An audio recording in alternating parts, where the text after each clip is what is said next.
you have to sell anything that you're working on. I'm sure everybody here would agree that there is a level of pitching and educating and explaining. The minute I start a pitch, I always feel like, okay, now they're going to buy something from me. Not speaking for her, but what I think that you pitch is you pitch the end result and what they're going to be able to do with it versus pitching, here's the nuts and the bolts of it. How do you get creative and make it remarkable? I'm always like leveraging inspiration. There you go. That's good. That's a good phrase.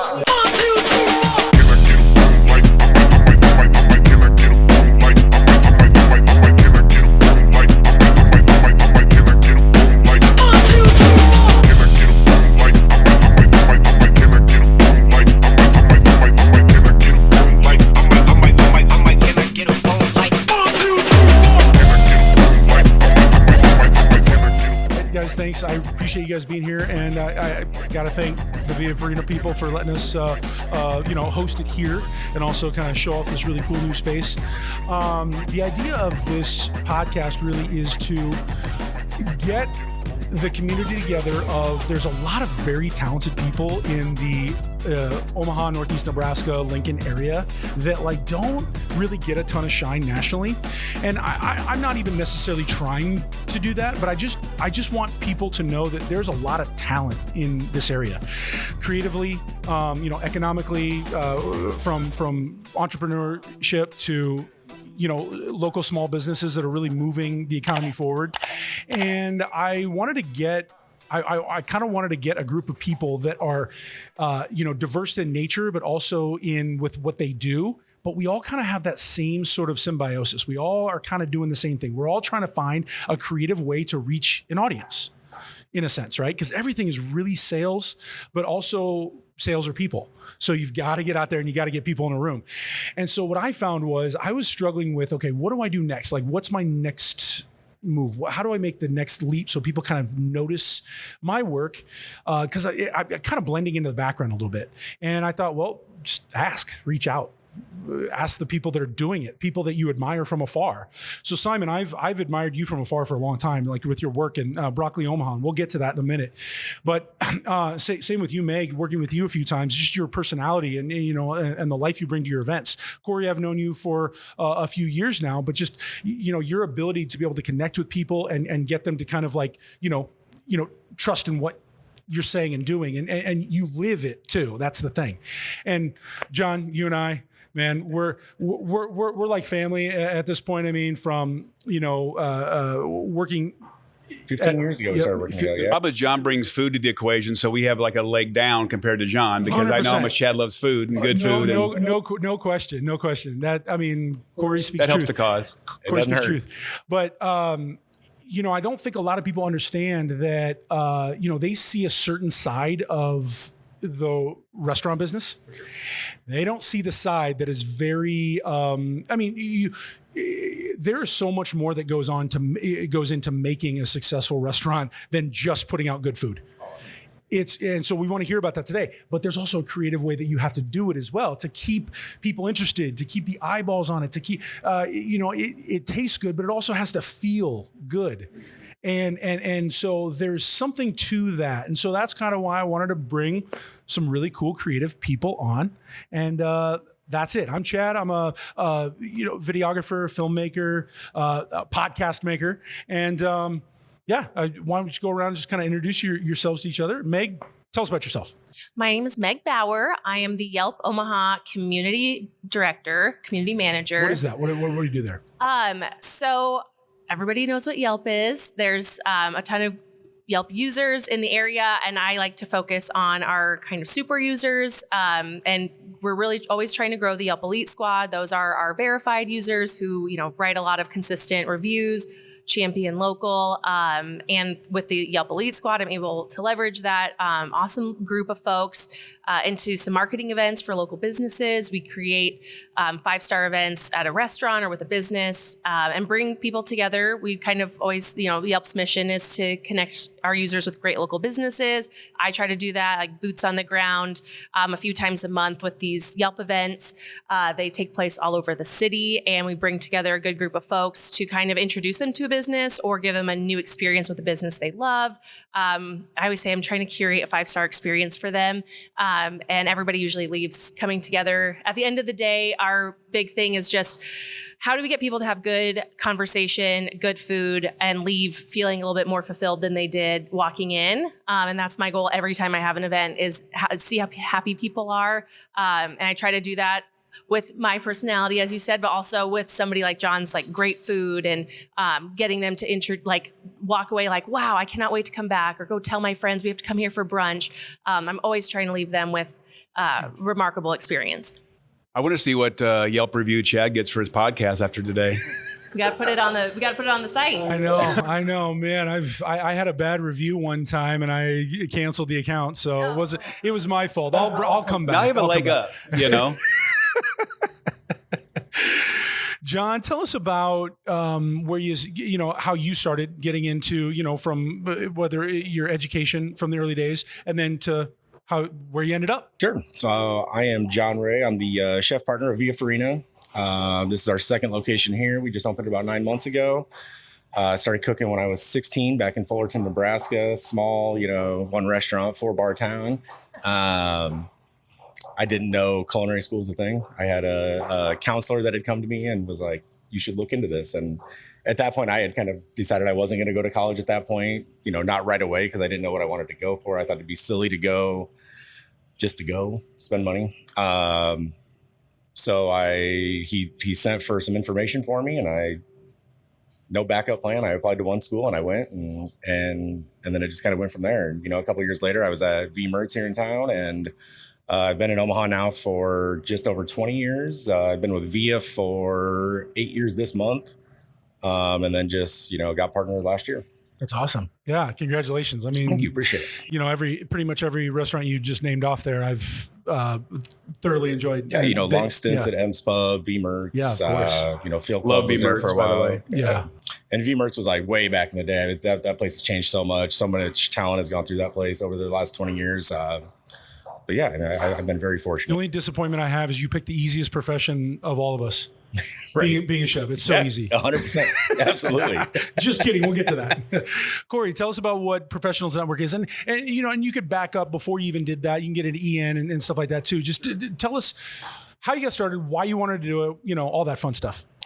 So right out of high school, I got into public speaking after going to a Jim Rohn seminar, and then met Jim behind stage, and then did the Tony Robbins thing, and just realized that something I love doing is motivating people, developing people. And we've had a big focus on the full immersion that Tony Robbins talks about a lot, which is when we do events, it's, as you know, it's 12 to 14 hours a day. The last event, I think the first one you did in Omaha with me, I think we did like 12 and a half hours one day, 11 and a half hours the second day. I went to the bathroom 3 times during that day, and protein shakes and everything else. And we only forgot the mic in the bathroom one time, if you remember. We're doing a break. Luckily, we were doing a breakout session, so it wasn't as loud, but I was in the bathroom, and Chad's like, your mic, he called my cell phone, your mic is on, just so you know. I could just imagine the amount of protein you eat. That was not a good bathroom break. Well, no. And the challenge is I lose 6.5 pounds on average per day when I do an event. Seriously, and so it's like bulking up, doing an event, and then, walking away in the ice baths and everything afterwards. Yeah, you've been to a bodybuilding competition. It's basically that. It's hardcore. Yeah, I couldn't make it bodybuilding, but speaking maybe. So I've done that for a number of 2.5 decades of public speaking. And then one of the things that I always kept hearing is I would talk about being an entrepreneur, building a side business, looking for other opportunities. And people would always ask me after the events, like, well, what do you recommend? What should I do? Everything else. And so I just happened to have somebody that reached out to me in finance and said, we've got this product that we want to market and expand. And I'll tell the short version of this. Doing exceptionally well. We did $1.2 billion institutionally in 2007. We were doing about $36 million a month in new investor dollars coming in with independent consultants. I've brought people in who had come to my events, different things, said, hey, if you guys can bring in the introductions into wealth management firms, family offices. Are you hiring? What's that? I'm in the wrong business. No, I got my ass handed to me in 2008.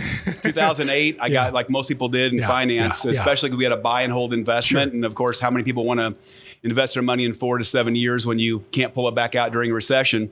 So everything tanked. People kept asking, what are you going to do next? Everything else. And so I was laying in bed one night. This is back in 2009.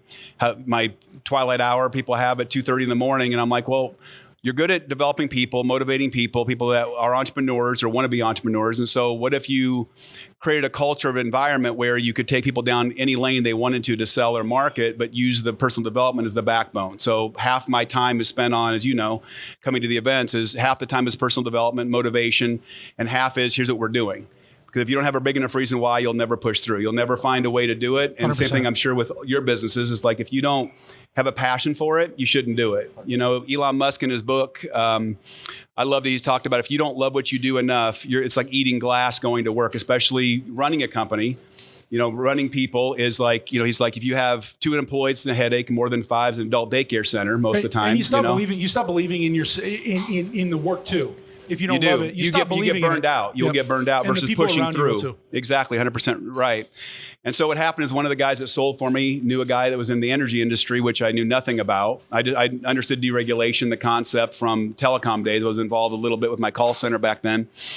And met this guy. I mean, he lost me in 5 minutes explaining energy and buying blocks of power and hedging and all these different things. But I'm like, listen, if I can bring my sales guys can bring deal flow to you. They'll get in the biggest companies in the country. They're good at communication. They'll talk to CFOs, CEOs, whatever. You be the energy geek. You bring in the back end of it. So that was 14 and a half years ago. And last year we were ranked the 3rd largest broker of electricity and natural gas in the U.S., by far the largest in Mexico. That's a side story. I went out to eat with one of our clients, and Chad was there. We'll tell that story, yeah. But I'll tell you the high level of that. Yeah. Met the initial conversation was the Undersecretary of Energy, and big guy walked in the room, and I'm like, I want to meet this guy. First time I went to Mexico City, and he had a whole entourage and had the whole restaurant pretty much closed down besides 2 tables, and sat down. I'm like, here's what we do, whatever. He goes, well, I want you guys to help teach our congressmen and senators of Mexico. We're deregulating Mexico. We want to model that close to Texas. Would you teach us? And I'm like, well, if you give us a 6-month head start, you know, if you give us the ability to go in and start bringing in relationships, that's how it all started. So long story short is kind of our vertical is that we develop salespeople or entrepreneurs. We give them a lane. Typically our average demographic are people who are either retired, semi-retired, they're former CEOs, CFOs, executives within companies, or they're just people who want to build a side annuity. And so that's kind of how we got our start. And as you know, we have other lanes, other verticals that we get into as well. Very cool.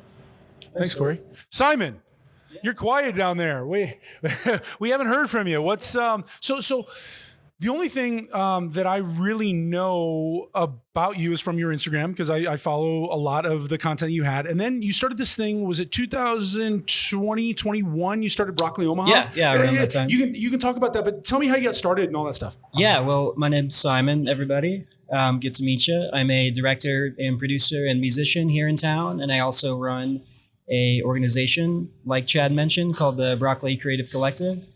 And that organization really focuses on giving a voice and connection opportunities for local artists of any kinds, visual arts, musicians, and something I've been doing for, the past 5-6 years, and just kind of feeds my passions for supporting the type of art that I love creating myself. So kind of what you were doing is kind of what kind of got my idea going, because it's sort of the same thing. You were trying to bring musicians together, but then also if you haven't seen some of it, you should check it out. I'm going to ask you in a minute what the whole broccoli thing means, what the significance is, but his content is actually what kind of like fueled this idea, was to bring these people together, because it was kind of like, it was the same thing he was just saying. Like, I just thought it was so cool. And I was like, why don't I get something where it looks good, it's, cinematic, it feels good, sounds good, and people are going to want to, watch it and bring them in and all that. And that's what Broccoli did for me.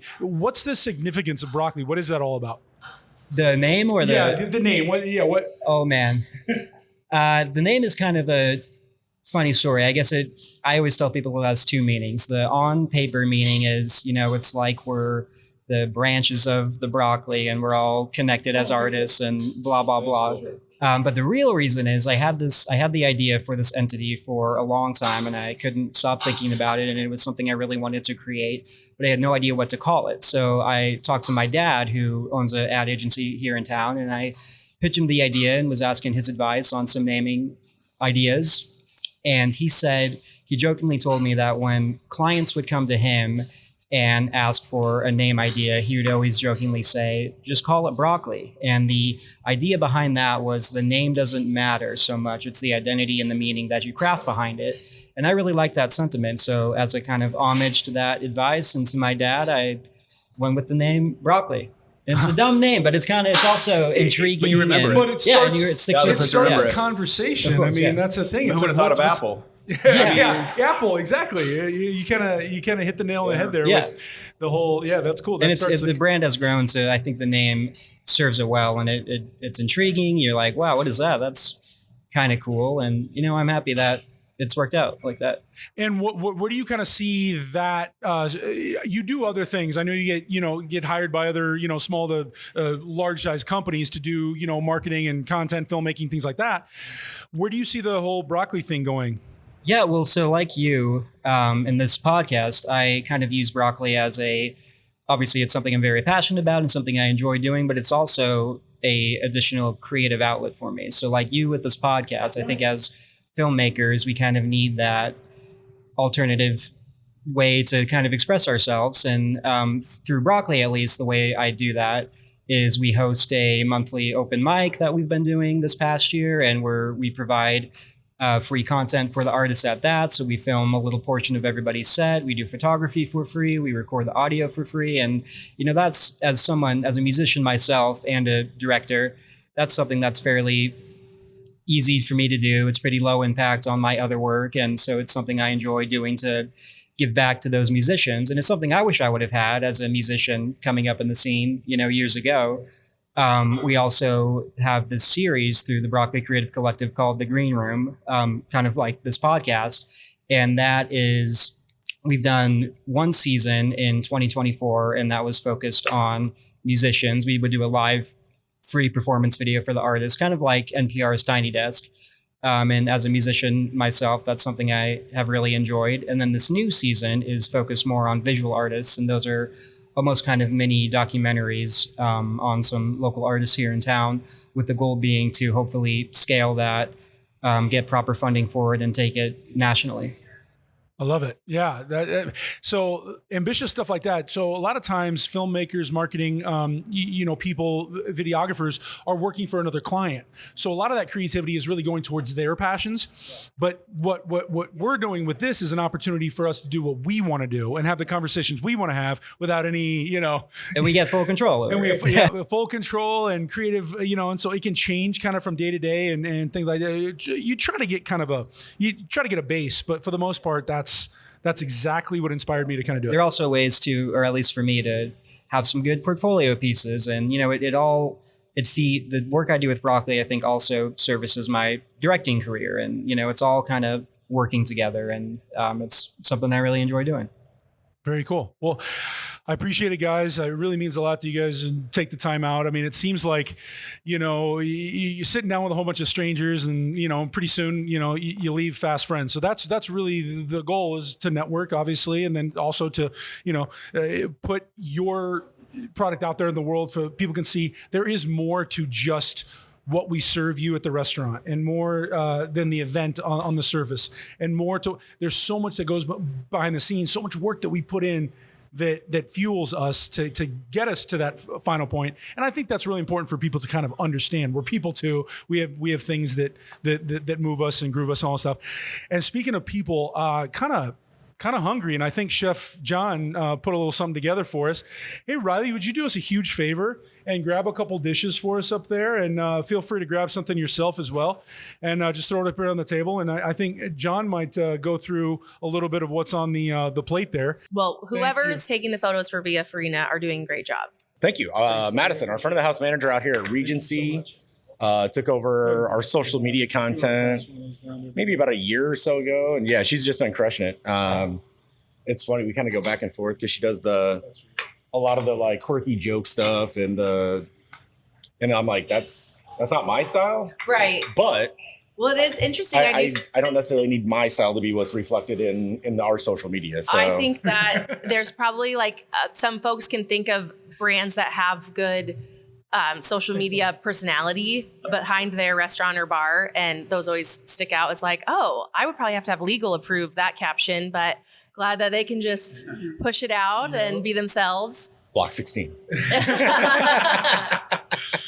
Man, now they're not going to want to come on. No, I'm just kidding. No, they've got great, friends. yeah, they have great captions. Yeah, Tiny they House do. comes to mind. Yeah, they're great. Fizzy's, some restaurants get really creative with just showing their personality through their, not just their pretty pictures, but like the caption. And you're like, oh my gosh, would we be best friends if I went in today? 100%. The Godego downtown is really good at that. Yes, on their yeah. social media. Yeah. Yeah, Nate, he's very funny. So what do we have here, John? What are we snacking on? You go ahead and pass these plates down so the rest of us can enjoy. Yeah, so we put together a little charcuterie board for everybody. We do a big selection of cured meats, cheeses, both domestic and imported. We try to do as much work as possible with Tony and Contra out of Lincoln. World class at what he does. The fact that he's 45 minutes away, one of the nicest dudes you're ever going to meet. His family frequents the restaurant. Great people, easy to support. Their whole company as a whole. So anytime we can get stuff from them, we certainly do. So like the calabreses from them right now. We got some mortadella from them. Otherwise, we got some copa, finocchiona, some smoked prosciutto, Parmesan Reggiano, 24-month over here. Lou Bergier. This is one of my favorite cheeses that like nobody really knows about. We can't pronounce it, so how are we supposed to? I mean, it's just if I can't the guy's say name. it, We got a QR code. You can just point. You don't have to pronounce it. Just kidding. If I can't pronounce it, I'm not eating it. No, I'm just kidding. I try to stick with mostly domestic and Italian cheeses. Every now and again, we'll branch out when there's one that's just like too good to deny. This is one of those. Fromage dauphinois. It's like a really good cheese and butter out of baby. It's insane. So for those that are familiar with Via Farina, some people might not be as familiar, but you're more than pizzas. I mean, I think a lot of people probably know you, right, for pizza? Well, I think that's up for debate. I think a lot of people still look at it. I don't know how many people actually look at it as like an Italian restaurant. I think most people look at it as either pizza or pasta. Okay. I mean, you guys would have a better idea of that than I. I'm in the building 7 days a week. So, well, I just think the downtown reminded me of the pizza, but here is so different. That's what I was going to kind of get into. For those that are familiar with Via Farina, why is Regency different? Regency is different on a whole lot of levels. At its core, very similar. 80% of the menu's the same, both food and beverage. Some of our staff came from downtown, so we have a lot of the core staff, the core culture, things like that are going to be the same. Aesthetically, a lot of the things were built and designed by the same people, so you're going to see a lot of parallels there. However, that was built out 9 years ago, so we wanted to update some things. So we wanted you to know when you came in here, it's still Via Farina, but it's not Via Farina downtown. Also, part of the goal was if you're sitting at a point directly in between the two, I don't want you to decide on like which place you're going to based on which one's closer. Take a look at the menus, or if you've been to both, you're going to know which vibe is more your style. Obviously, being downtown for several years, we have a bunch of regulars. And we've had some regulars that have quit going downtown and moved out here. We've had some regulars that have come out here and went, nope, staying downtown. We've got people that live further west than this that still go downtown, and kind of we've got a little mix of everything. So it's kind of cool to see everybody's perspective. I spend much more of my time out here at this point.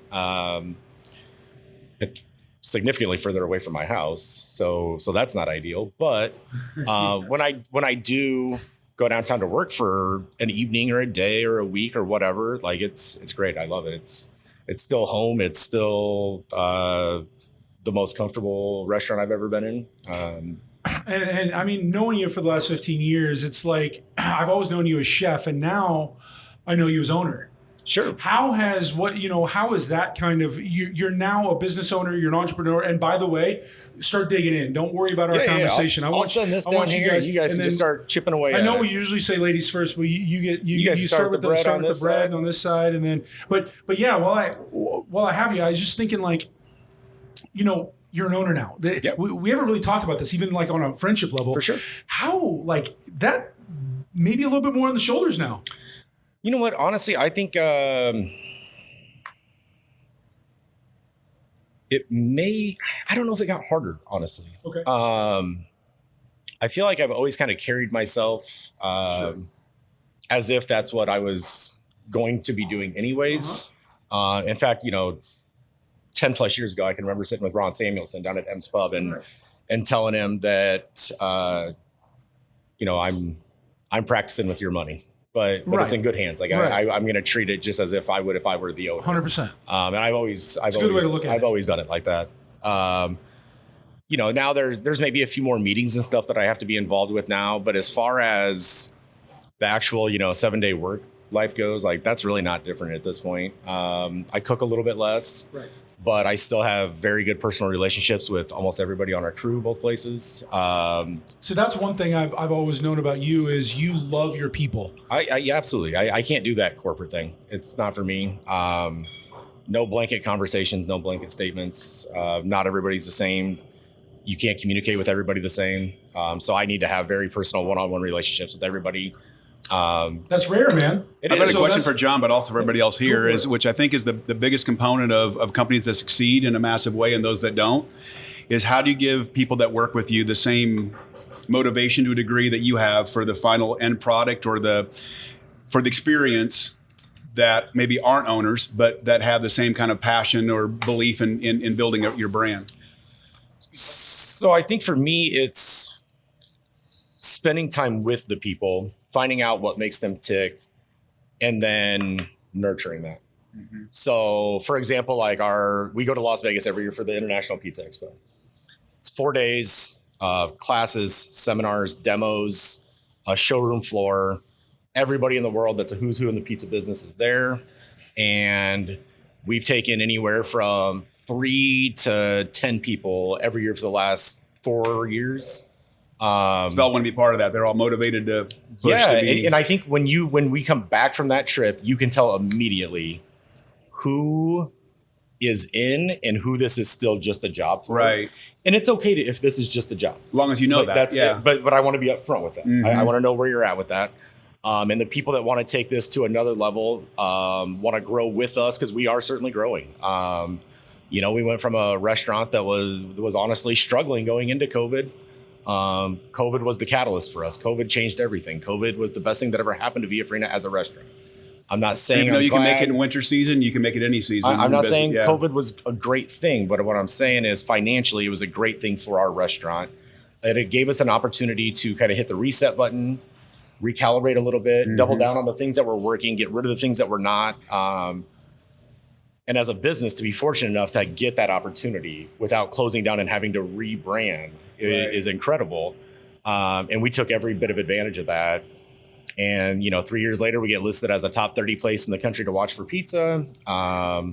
We've gotten, very friendly with a lot of people on the international pizza circuit. We're great friends with a lot of our peers in town as far as that goes. Not just pizza, but I mean restaurants. I've been in pizza for 8 years, but I've been in restaurants for 26 years. Right. So we've got a huge network. What were some of the things that you did though that allowed you to, you said you didn't have to rebrand or anything. I mean, I know you said you kind of cut things out and kind of reevaluated, but specifically, can you speak to some of the things that helps? By the way, I love the reframe because everyone else, especially in the restaurant business, looked at COVID being, this is like life altering. We're going to lose our business, but you focus on how do we move from here and how do we? Because that's all you got. I mean, what can you do? It's either sink or swim. But I can tell it's your baby, right? That's a different thing. We started watching everybody immediately curl up in the fetal position and start throwing out GoFundMes and everything. And it was like, absolutely not. No, we're going to fight through this. And we had a conversation with everybody. If you want to go take unemployment, go take your unemployment. Yep.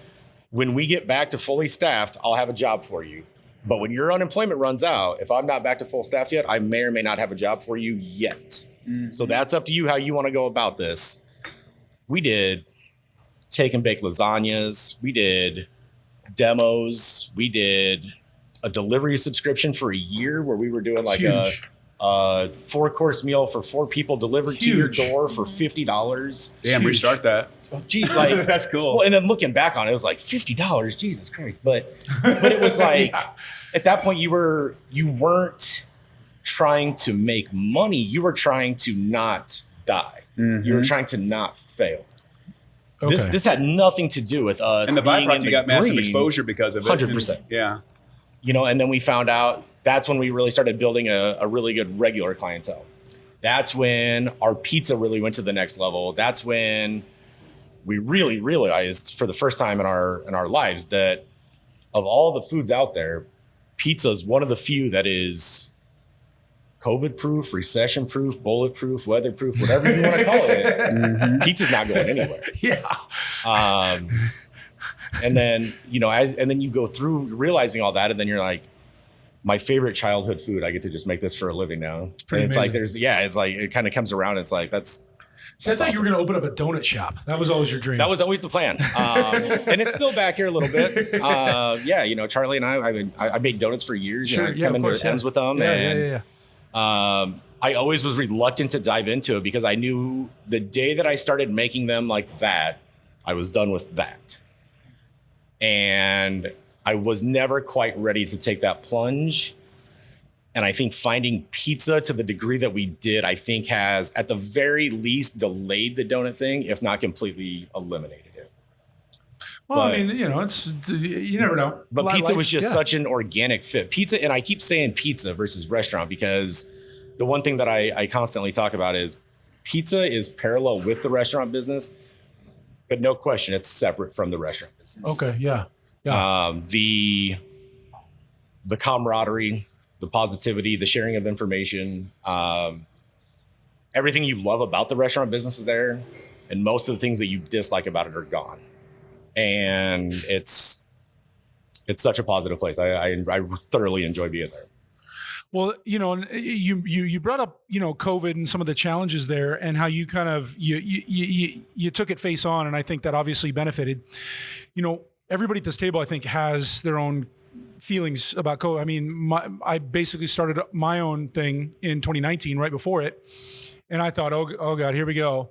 But it actually helped because I was able to dive in, with what we do.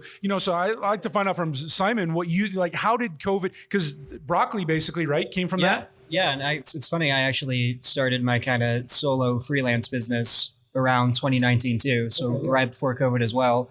And I'm sure we probably had a kind of similar experience. Yeah. I kind of had more work than I was expecting just because I was so focused on helping small businesses communicate how they're surviving their new services. Anything else. Yeah.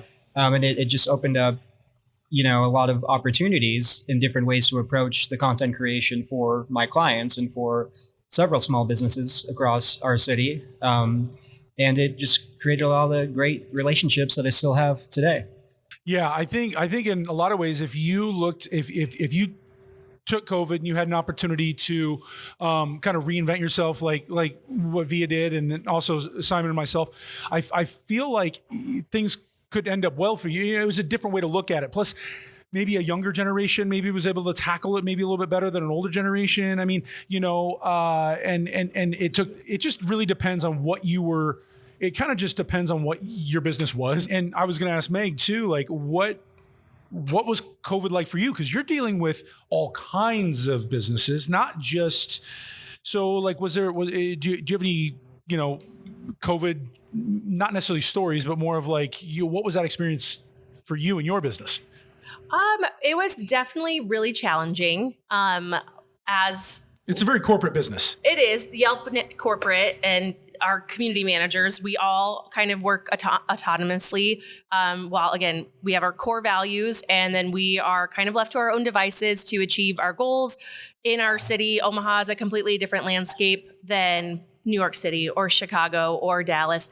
And that was kind of a reset though. No matter what city you're in, what size of a market you're in, we were all under the same COVID restrictions and guidelines. Right. How can we ask people safely to go review a restaurant or go patron a business? There you go. And so it took a big toll across so many other platforms, including Yelp. I don't know all the numbers about it, but for me in Omaha, it was extremely challenging. There was a big point of time where, of course, what I do on a pie chart, you might think Yelp events are like 90% of my job. That's really just a quarter of what I do. But reaching out to business owners and our community, our users alone, we're always trying to bring community together. But for some folks, really, Yelp is that is a community. Whether you have a church or you're in an organization or extracurriculars, like Yelp can be considered a community like Absolutely. that. And when you can't see people and you're kind of used to your foodie family coming together, super hard. And then, of course, I work in trade marketing. So if I were to do an event here, we would say, hey, let's trade some pizza I'll bring in some guests and we'll do this event. How can we ask businesses who are already not bringing in anything to give away So something? that's really hard. Yep. Huge transition. That's a huge challenge. We didn't do any in-person events for over 18 months. We did a lot of grab and go options. What now I would, now I'm like, okay, we're back at it. But if I could say, hey, can we just have folks stop by to pick up a cup of coffee? They're probably, maybe if we do the cup, they might get a pastry. And really, I mean, when you talk about creative block and how do you make something different each month, and we're trying to get outside of those, margins of what can we do that's not going to cost you a lot, but it's going to bring some patrons in, and we're going to try to follow all of these safety guidelines so that we're not out here making things worse, and we're still trying to perpetuate supporting local and not just chains. And those are anyway. So it was really tough. It's a jump through a lot of different hoops, a lot of red tape. You're trying to, be responsible business wise, but you're like public safety. There's just a lot of things being thrown at you. And there's a lot of, oh man, I can't imagine with that, and dealing with other, because some businesses I'm sure had different policies, some of their business had different policies where maybe you didn't have to have a or maybe you didn't have to do certain things, and you're like, okay, I can get away with it. But then your corporate was like, no, you can't do that because we can't. Yeah, it's definitely state by state, different guidelines lifting and things. We had them pretty much blanket across for a long time. And then it would start, probably towards the end of 2021 or into 2022, kind of just whatever your state and city is doing, follow those guidelines. And I think I had my first in-person event. It was outdoors in 2021 at Sunny's when it was just the Airstream. Super memorable. And again, it wasn't a huge thing. It was just like, how can we get people back together and try a new place? And Sunny's has always been a great business to work with. I love working with businesses who kind of get the gist of what Yelp is trying to do, which again, bring people together, have them try something new. And since then, I mean, the last couple of years has been awesome. The events get better. The business partnerships get more robust. And we're really working on a scrappy budget. But it's like, if I can work with a business owner who kind of sees the vision, and then we get creative with like what our goals are to accomplish, they end up being just incredible events. The word spreads, that's my big goal. How do I get more folks to come to Yelp? I love our Facebook groups. I love our influencers on other platforms.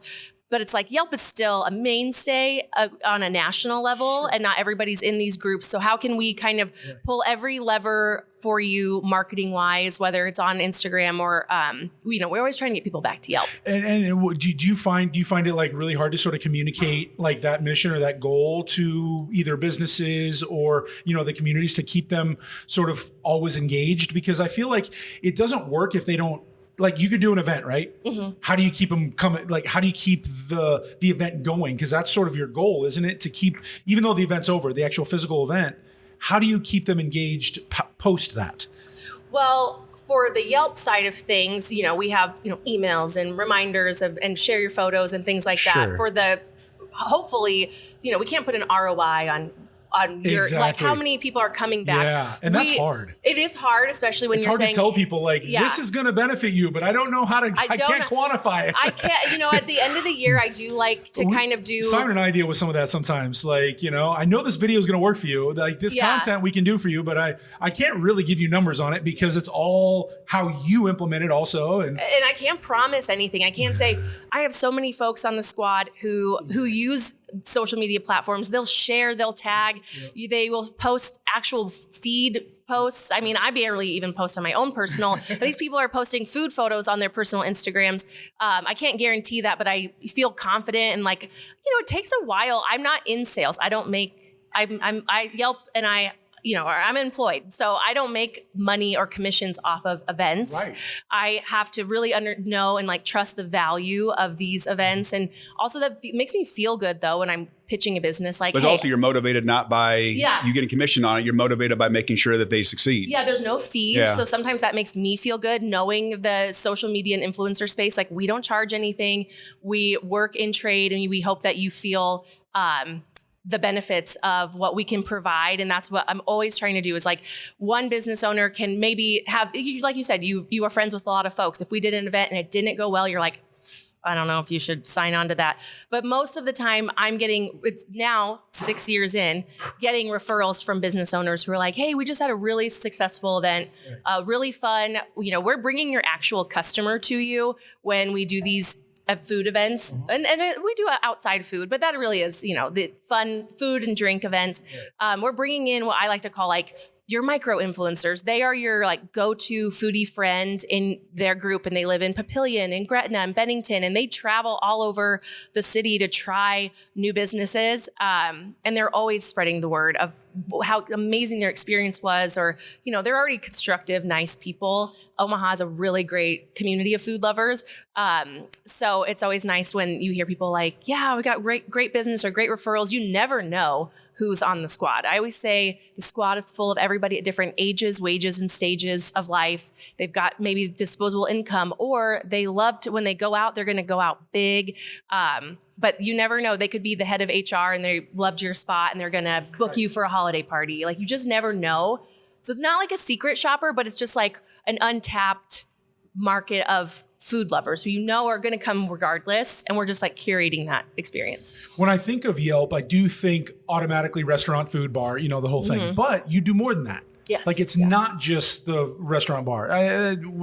What's the percentage? 80, 20, 90, Something 10? like that. Huge in professional, local auto and home services. Okay. A lot of, especially home services and auto do great on Yelp. And Yelp really started from our CEO. He had just moved to San Francisco and he could not find a referral for a doctor. And, this is 2004. So again, not Google at your fingertips to get this information that now you'd be like, well, wouldn't that be just so easy just to Google it? No, not then. And so I think that it stemmed from like, I need a good referral for an eye doctor. I'm going to create a platform where people can review these obscure businesses. And obviously food and drink is something, you can easily refer, and everybody has an opinion. Right. Usually consensus, there's a consensus on most places, but it's been interesting to watch it grow. We're celebrating the 20 years of the Yelp Elite Squad this year. A huge national campaign in August called Dinner Party. And we're, doing 100+ dinner parties across the US just to bring people together. That's awesome. Kind of that, what I started with, the good food, good conversation, and just bringing people together to break bread. And my dinner party is going to be inside Catalyst Omaha. It's a new co-working space with Poor Decisions, and Big Grove is coming to Omaha. And where's that located? 46th and Catalyst. So It's a really up and coming, buzzy spot. And maybe you can talk more. I did pitch Bohemian Gardens, and I know that's kind of, that's not a unique, or that's not a consistent restaurant business. Totally understand if it wasn't a fit. But you guys work out of there every Wednesday. Great partners of ours. Yeah, we work awesome very well team together. down there. And that is like when you think dinner party, you're like, oh, that's what a gorgeous location. It is.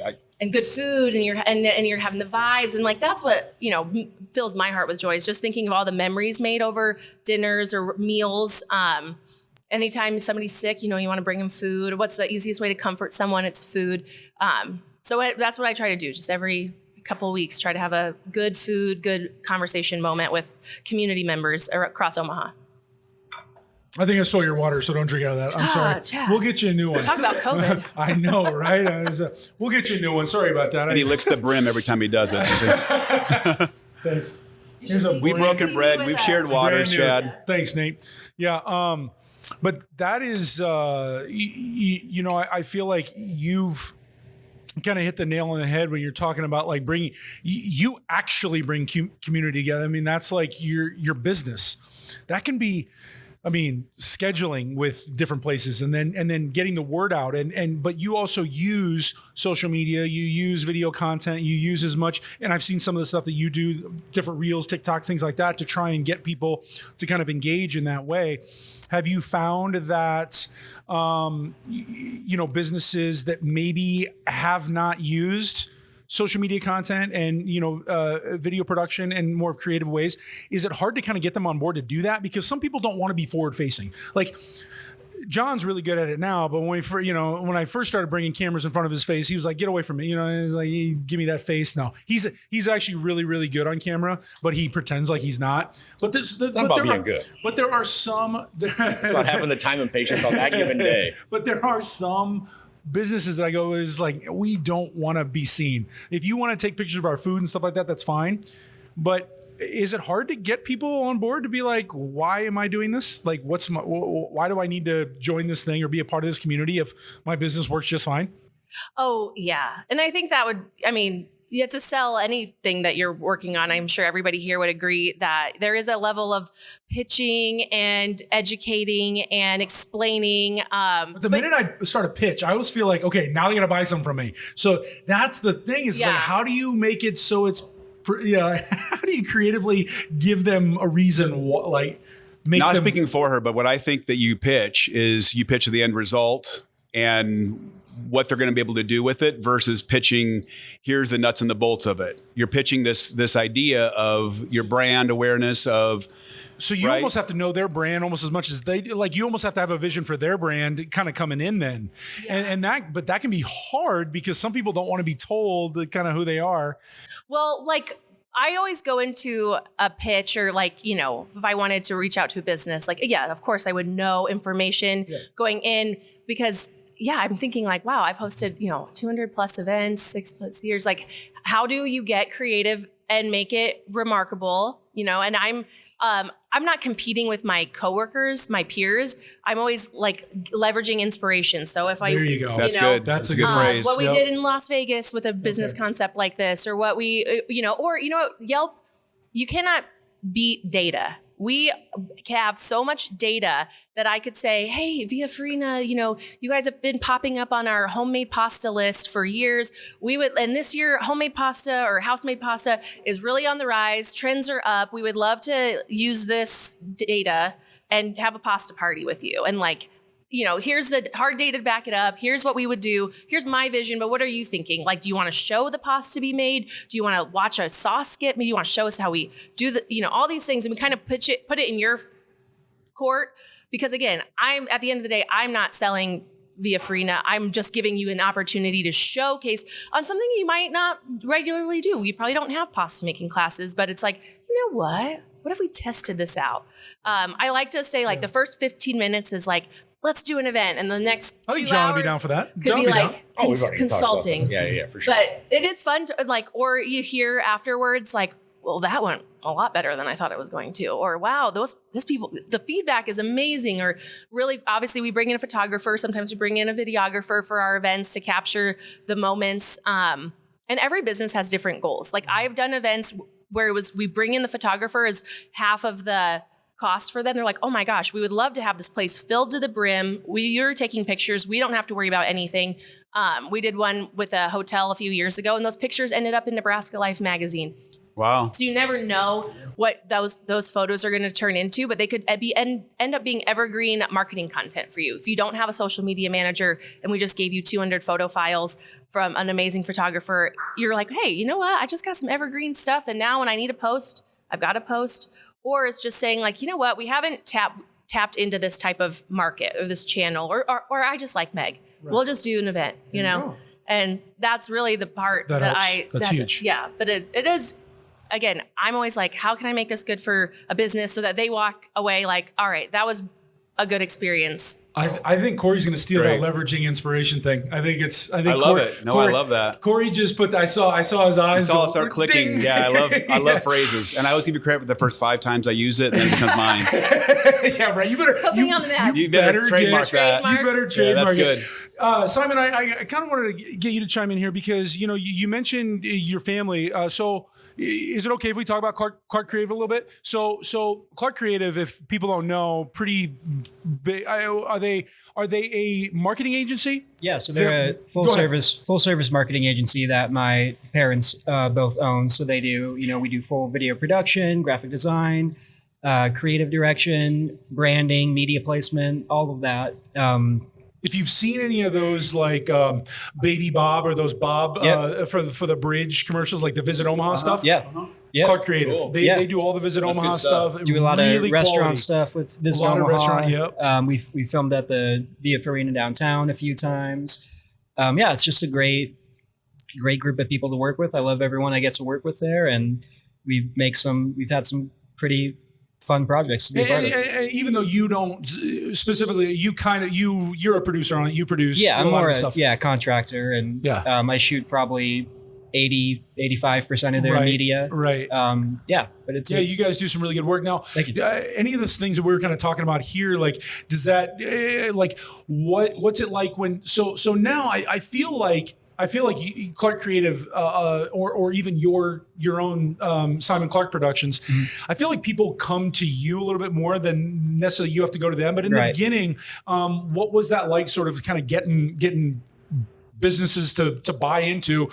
These are big contracts. Yeah, these are massive contracts, and now you built the track record to do it. But when you were first starting, even $5,000, which is a small contract.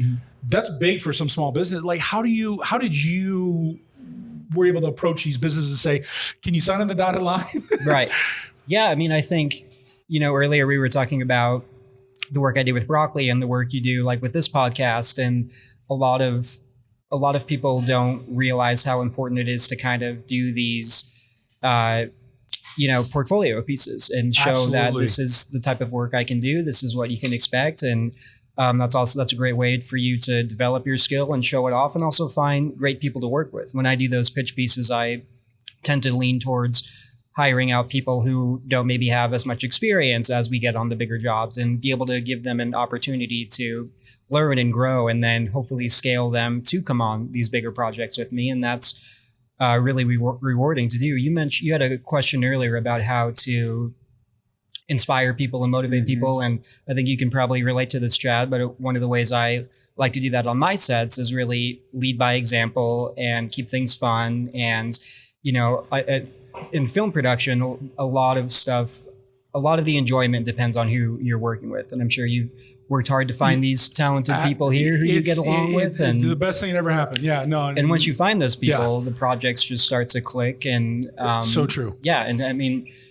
production is all for me about relationships. How to attract those bigger jobs. I think you just need to put your best foot forward and show. I always say you should be showing the type of work you want to attract. So I do a lot of commercial work. I do a lot of documentary work, but what I really love to enjoy, what I enjoy doing the most, are music videos. Yep. So if you go to my website, there's not a ton of commercial work or social media content. It's music a lot of higher end music videos and higher end commercials. And that's not to say I don't. By the way. Yeah, thank you. That's not to say I don't do a lot of work. That's why I wanted to talk to you, because, man, you've leveled up in a pretty quick amount of time, and I just feel like I really enjoyed your stuff, and I'm like, it inspired. I better find out how he does it. Yeah, I better talk to him. So I mean, to be honest with you, it's a lot of word of mouth, and I think that really comes from, and that with the opportunity to work so much with Clark Creative, who's had all of these great accounts for years. We just got done with the new Metro Community College campaign that I've shot for the past 3 or 4 years. Yeah, that's Visit a great Omaha campaign is a great that's a big recurring one. Yeah, that's a massive. That's a big. Yeah. Tomorrow we're heading out to Wayne State College to do their campaign. So I'm very fortunate to have had those accounts available to me. But yeah, I just think putting out the type of work you want to attract and being okay with doing those, spec pieces to build out your portfolio is how you're going to pull in those bigger jobs. Yeah, I think that when I first, caught wind, I saw your name and I was like, I wonder if he's related to the Clark, because you don't really on Simon Clark Productions, you don't put a lot of the Clark Creative stuff because it's your page. And that's mostly because I mainly serve as a DP with Clark Creative. I direct some smaller projects, but for my personal brand and for the work I do with Broccoli, Right. I try to mainly put forward the pieces I actually Makes direct sense, and yeah. produce. Perfect. And that's not to say that some work I do with Clark Creative Group won't make it into my portfolio. But it's really the pieces that I feel I have full ownership on that I try to put forward, Yeah. I think also when I think somebody asked me, and I won't say who, but somebody asked me like, if you're bringing on all these different, creatives, videographers, photographers, things like that, it's like, well, aren't they your competition? And I don't think of it that way at all. There's enough work for all of us, and we're all very different. We all, it's like, are you not going to open a restaurant or be around, it's like, how many friends of yours are chefs for other business? Most of them. Exactly. Like I want to surround myself with more people that are doing what I'm doing. And that's exactly, absolutely. That's exactly why I started Broccoli. Cause I had the same thought, so many people in the creative space view each other as competition. And that was a frustration we had in the music scene. A lot of people really just putting forth their music, but maybe not showing up for their other musician friends. And so I wanted to create a entity that could kind of everybody shows combat up. that. Yeah. Everybody shows up, everybody supports, everybody lifts each other up and grows together. So, and that was another impetus for me to starting this is like, I wanted to feel like, I don't know, you can get a little siloed. You can silo yourself into what you're doing. And then pretty soon you find out that things have changed outside and your little silo is getting smaller and smaller and smaller.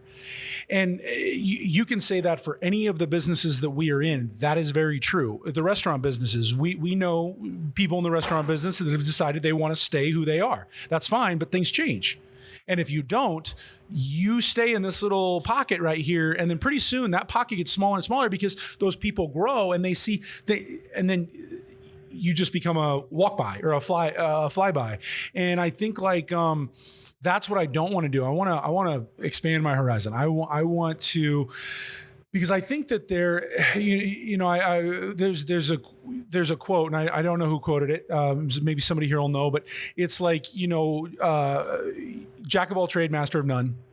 And I think there are some people that, have decided, I want to master this one thing, get good at that, and then maybe they'll tributary off. And I think that works great.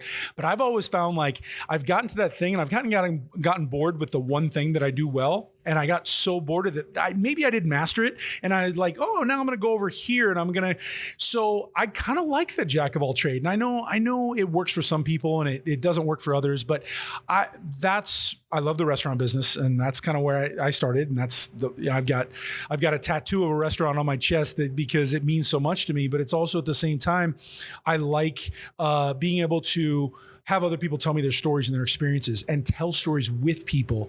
And so like, Chad, that's if what I I can, want to hear about. I want to 100% agree with you as far as like knowing everybody here either owns a business or you manage and work with a lot of people and your interns and everybody else is you've got to know each part of your business. So you may not want to handle the finance side running a restaurant because it's not your passion, but if you don't figure that shit out, you're in trouble. Or you got to be managing willing, people, or exactly. So eventually, but you've got to know all those pieces because you're putting people in those roles. You still have to know how to manage them, and if they know that piece and you're trusting everything to them versus you actually knowing all. Yes, you stay in your lane. Obviously, you're a great chef, so that's your lane. But you also have to manage all these other pieces if you want to own a business. I agree. So I agree with you, and to be able to tell employees or people you're working with how to do those other facets of your business. The best way to be able to do that is by having done. And they'll never yourself. respect you as much as they do when they know, hey, I was in this role and I did it not because I loved it, but this is what I did. And this is how I did. That now you got respect. I spent years as just gripping, and now that I actually direct, I can relate to the grips and make them feel comfortable. For those that don't know what a grip is, go ahead and explain it to us a little bit. Grip is just like moving stands and lights, and doing the kind of more physical labor, the tedious stuff. The tedious stuff, like on set for like either a film or some sort of video production. And because some people listening to this might not know what a grip is. Like, what's a grip? Sorry. No, you're good. No, that's good. But yeah, no, and that's the other thing is, as with what Nate, Matt, and I, with what we do, we're everything. We're the deep. We're not only are we're the producer. We have to sell it first. Yeah. Then we got to produce, we got to have a pre-production, right? We got to talk to the client and be like, okay, what are we trying to accomplish? Then we got to come up with either script ideas, whatever it is. Then we got to be location scouts. It's insane the amount of things. And that's why when you're working on a large budget, you see all these people running around. If you ever, I've worked on some pretty big budget films and things like that. I used to live in Los Angeles, a little background. I worked in that field. Everybody on set is where there's hundreds of people and they're running around left and right. I mean, it's just like they're doing something. They're going, everybody there is working. Nobody there is there for something else other than their job, whether it's wardrobe, makeup, hair, lighting, like you said, grips. And they all have their specific thing that they do. And they usually don't go out of their lane. They pretty much can't because they're part of like a union or whatever. And they all stick to their lane. If something needs to be plugged in, you got to go get to the electrician. You got to get those guys in. If something has to be taped down, you got to go get a grip. If something light needs to be removed, everything has its place and it works really well in that way. But they've all spent so much, of their, life and time and energy and getting to know each one of those facets that they've, you said you build relationships. That's exactly what that business is. And you can't get a job on a set unless you've built a relationship with a director or a producer or somebody like that. And when we're having to do it all, it can be really hard. Yeah. I'll tell you what, though, I work like that quite often too. And I actually have grown to kind of prefer to direct and operate and edit. And it's hard for me at this point in my career to pass those roles off to other people just because I've done it on my own for so long, I get it. And you also know your finished product, what you want it to look like. So it's hard to. The people looking at my portfolio who hire me expect that I'm going to get an edit done like Simon. That's what I saw. Yeah. And so I think doing it all yourself for any filmmaker is a great and valuable experience to go through. And something, if once you know all those roles, you can better communicate to other people doing those roles on different projects. I agree. And I think I want to get to the point where I can have a group of people and, between Nate and Matt, some of the other people that I work with, I feel really comfortable with them just being able to do because they know how your workflow. Exactly. They know my flow. And me being able to sit here instead of behind them. Do you know how badly I want to go make sure all those cameras are in focus? Yeah. But I know because I got Nate and Matt back there, they know that I know I'm good. If I can't get my preferred crew for a job, I delay it. Exactly.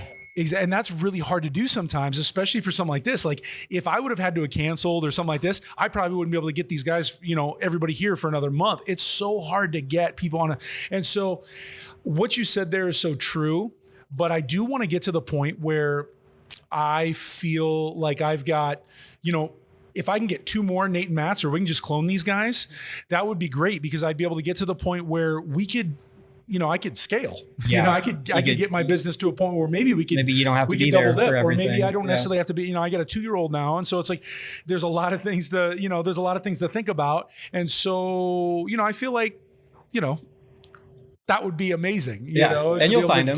It goes back to building those relationships and teaching your workflow and finding people you mesh with. And so that's why I don't want to alienate filmmakers like you. I don't want to push away from you. I want to get closer to people like you so I can understand what you do. And then eventually maybe I can call you in a couple of weeks and be like, hey, are you available for something? I'll have you come on, if it fits your budget, you come out and you do it. I think that's great. And I think the fact that you're preaching that on this show is great. And that's why I wanted to come on. And so thank you for having me. Yeah, absolutely. 100%. Yeah.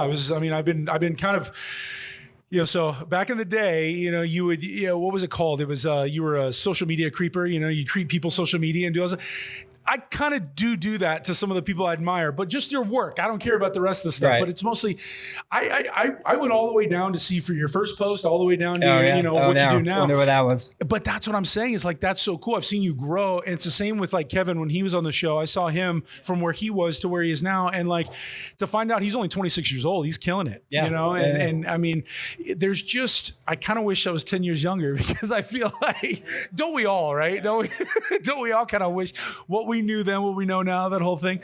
But I'm glad that I eventually got to the point where I now feel comfortable enough in my work that I feel like I can kind of go out to other people and I can understand how they got to where they are. Because I couldn't have this conversation 10 years ago with you because I didn't really understand the work that you were doing, what it took to get there. I was still trying to figure out myself. But now I'm like, okay, I can get on that level. Does that make sense? Kind of? Yeah. Pushes you. And I think the same thing, like there's a lot of food people in the space right now. And sometimes I like count myself out. Sometimes like already with like, well, I want to pitch this business, but they might not want to work with me, or they've already got a social media campaign, or, I kind of get like that when I really should be, again, leaning into, well, this business already looks like they are kind of up on the marketing. So maybe. Yeah, like maybe I should, this is now the perfect time to pitch. Yeah, okay. Yeah, exactly. Because I do, sometimes I'll be because they'll understand it though too. Yeah, or I don't always take it personally now if like a business doesn't respond to me. I'm now knowing like, well, you're probably not running your email or checking your email every 30 seconds like I am. You're probably unloading a truck or staffing or something different. So I think Meg gets back to me. I message and she's on it like right away. Like anytime I'm on Instagram, I haven't not held my phone for this so long. I know, right? Because you're gonna have so many messages that you're gonna be like, "What? How did I miss them?" No. But that she's on, and I appreciate that too. About and that's the business. Trying to be on that, but it's sometimes how do you balance? Because you've got a busy home life as well. Yeah. Well, it's nice. They embrace it. That's really the catalyst for why I started with Yelp. I was working full time right after I had my son. I had a job, and then I saw in 2017 this internship opening on LinkedIn, and it was like $10 an hour, couple hours a week, and you can help with the restaurant marketing. And I was like, oh my gosh, I have a PR degree. I just worked in an agency in Minneapolis, and I was like, I really want to go for this. So I'm on the phone, and the big interview part is like, come up with an event. And I had this idea for like best day ever too. And it was like where you could wear your wedding dress or your bridesmaid's dress. Oh, cool.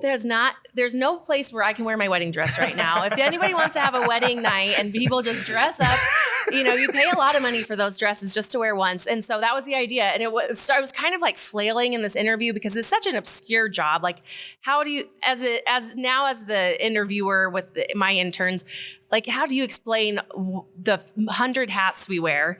And so I was kind of losing this guy. And then I, had the wedding. He's like, all right, I'll call you back, another day. He's like, you've got the job. And it turned into this blossoming relationship. And again, you just learn as you go. And it's, again, so obscure, but. We're all kind of, right? You fake it till you make it is real. Like, yeah. It is real. I think like, John, with the chef business, I'm going to steal a quote from the Bear. I know the restaurant people are like, Bear, stop talking to me about the Bear. But most people are into it. Yeah, but there's this really good saying where it's like one true thing I can tell you about the restaurant business is you're never alone. You can't really wing it here. You kind of got to be prepared. No way. Okay, so educate me on that. Like, how does that work? Like, how do you keep people inspired to constantly? Even though you have a set menu, right? It's ready to go.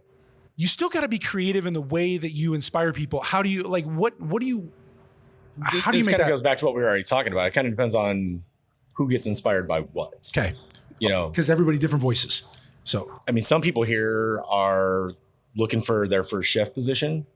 Some people here are working 2 jobs. Okay, and this is a job. This is just a paycheck. It's paycheck. And they're willing to work their asses off to earn that paycheck. Put their head down.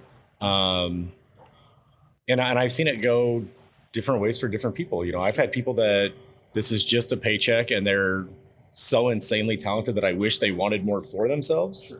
And then I've had people that lack the talent, have all the drive in the world, and they just can't do it. And so, I don't know if my job is necessarily to inspire, but if I get the opportunity, I'm more than happy to put as much time and effort as I can into it. But if I quickly realize I'm running into a wall on that, then I'll bail quickly. And I don't mean that in like a shitty way. It's more like, no, I get it. I want my time and efforts to be going where they're needed. 100%. We've got a monster crew between both places. Top to bottom. Everybody from our bar team to our dough and pasta room that's behind me to the guys that are on the line right now to our dish team. Everybody top to bottom we've got some savages, in every single position. This is people. Yes, it's a building and there's chairs and there's tables, but the people are the ones that have to put this stuff on, and they have to make it work. I mean, Chad, this is a gorgeous restaurant. I haven't been to your other one. I've been to Via Mertz and other nice places, but I get as much out of the relationship, that the interaction you have with the server, if the chef comes out and says hello, of just that. What I always say, and we're talking about your business as well, in your business, is it's under promising, over delivering in every way. Absolutely. And so even if the meal gets fucked up and then the person comes over and says, hey, I want to apologize here, and the chef comes out, that makes to me, like, I walk away like that was a great experience, regardless of things happen in life, and we all understand that. It's all about the reaction of it versus what actually happens. And so, again, you've got a gorgeous location, but even if you didn't, I'm thinking of what's the restaurant, Midtown in Blackstone, chef. Well, he left there now, but amazing restaurant. It's really small. It's kind of down a little ways from Blackstone. I'm thinking, you talking about the steakhouse at the Cottonwood? Not the Cottonwood. It's down a little ways further from Cottonwood. East or west? Ocarant. Benson. Thank you. Yeah, Ocarant, Benson. By the time we get there, I never know where I'm at. Yeah, that's okay. But no, I mean, the restaurant isn't anything great. He's from Norfolk. Yeah. No, The restaurant doesn't look that great at all. Oh, from the but outside, the service was amazing. I was going to say, it's It gorgeous. used to be España. Oh, yeah. And it's gorgeous inside. And I used to go in and say, okay, I just want whatever chef's cooking tonight. Like, the chef's taste, and the experience was amazing. That's a safe place to do that. But that's the whole point I want to make, which is, I mean, all of our businesses, that's what it comes down to: is, are you serving? Are you looking at? And this is where I think people fail in business, being entrepreneurs, is they look at it and say, here's my product. This is what you want, versus saying, what is the need? I'm going to fill it. So people want experience in a restaurant. You know that for your business is like, and you're reframing several things. You're reframing the fact that, hey, they already have some social media. They already have this, but they're going to want me because they're already halfway. I don't have to explain it. They know how I can scale it. Or your business is like finding all these entrepreneurs that want to be in business and saying, how do I make their life better or easier? And I think that's the biggest, same thing with you. I mean, I look at, and again, I'm biased because I use Chad for almost all my videos and have for many years. He just did our wedding in April and it was gorgeous and amazing. Is you always go the extra mile. And so when I have an end product, it's like, hey, I paid for this, but oh my God, the experience and everything else. And I think being entrepreneurs, that's the biggest thing I think people make a mistake of. I'm willing to break the law, international law, for you by flying a drone at a And you always talk ahead of time, resort. Hey, in case I get put in jail, here's... No. That happened in Dallas too once. Yeah. I've only been threatened a couple times. I've only been threatened a couple times. Yeah. But I will say, when we do these marketing, these events, there's so much more for the customer to come in, because we do try to have a chef or friend of the house or somebody really impassioned with the business talk and explain, walk us through, and that's for me a huge part. If and I know not every chef wants to come out and talk. So sometimes you have a marketing manager or like a really wonderful manager, front of house or a general manager, something like that. And it becomes part of the experience. Is like, oh, and I learned the story. They're from this spot, and this is what inspired them to cook. And I read all of those in the reviews after the event. And there's like a stat, I think, maybe I'm wrong, that it's 3 times for a lifetime customer or, loyal customer. Sounds good to me. I'm not going to fact check you. We like to bring them in for the first time. And then hopefully if it's a really great experience, they come back a second time and they can say, well, I was here for a Yelp event and I actually met the chef. He's back there. Maybe. Right. And, so then it gives them right. So then they think they kind of like have sense a little of ownership. A sense of ownership. Yeah, totally. And I think a lot of people like that. If you've ever been invited to like a soft opening or friends 100%. And family night, you're like, you feel special. You feel special. And it's just creating that opportunity for folks to feel special in a spot where, like myself, I go to a ton of restaurants. I don't always feel like I belong in one. And I'm like, oh my gosh, it takes a lot of effort and courage to like go to a new place. That's why people do have the regular spots. They feel comfortable there. And maybe a place might seem too fancy for them or too cool, or it's in a part of town they're not familiar with. And they, it's a big deal to like get in your car and drive somewhere, open the door, and you want the first person you see to be friendly and welcoming, and because then you're already out of your insecure. People can show up a little bit insecure, a little bit like, am I supposed to be here? All this stuff. But then immediately when it's like, hey, we're so glad you made it, or what, that's sort of the job too. And I think like, taking the ego out of your work is really, really important. And I've kind of, over time have learned that it's really, really important.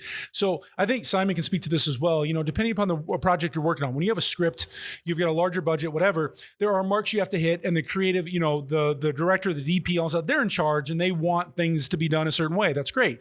But if you're doing something like either a wedding or you're working with like a business or something like that, you kind of have to be a little bit more curious. You kind of got to check yourself, that you kind of got to give them something that they need, that they want to accomplish, as opposed to you've been hired by a big agency, you've got a script, we have actors, this is how it's going to go. It's a kind of a different thing. And I don't get a lot of those gigs, but I know you do, but you also work on the other side with what I do. Can you kind of speak to sort of... Yeah, I mean, kind of piggybacking off what you guys were saying about experience. And I look at a lot of the bigger gigs I do where I'm, directing or the DP, and that side of it is, to me, an experience you're kind of packaging for the client as well. Everybody is excited to be on set if they've never been there before. You've got clients there, you've got the producers, and part of the job as a director or the DP is not only to, execute the vision, execute the script, but make it an experience for everyone involved, to make sure we're all hearing each other's opinions, or, everybody feels included or that they're contributing. And I think crafting that experience while you're on set to build that relationship and that unique opportunity is just as important as executing the vision and coming up with a good end product as well. Because this is something I think, and I'm not sure who all watches or listens to your podcast, but I think a lot of them are people that either want to be entrepreneurs, want to start a business, want to start a restaurant or the video business, or they work for a company. They want to make sure that they stand out in their organization and grow within that organization and be something different. Is, you see, I mean, we all have social media, and you see all this like fallacy that comes out where people like start their own business and 2 years later they're in the Bahamas and they're traveling the world and they're doing all this stuff. Right. And I don't think people realize what it actually takes to start a business and the amount of passion that it takes and really having a big enough reason to push through the tough times. And like we talked about, to learn every piece of your craft initially. Eventually you can delegate, but you are the bottle washer, you do everything within an organization or your own company.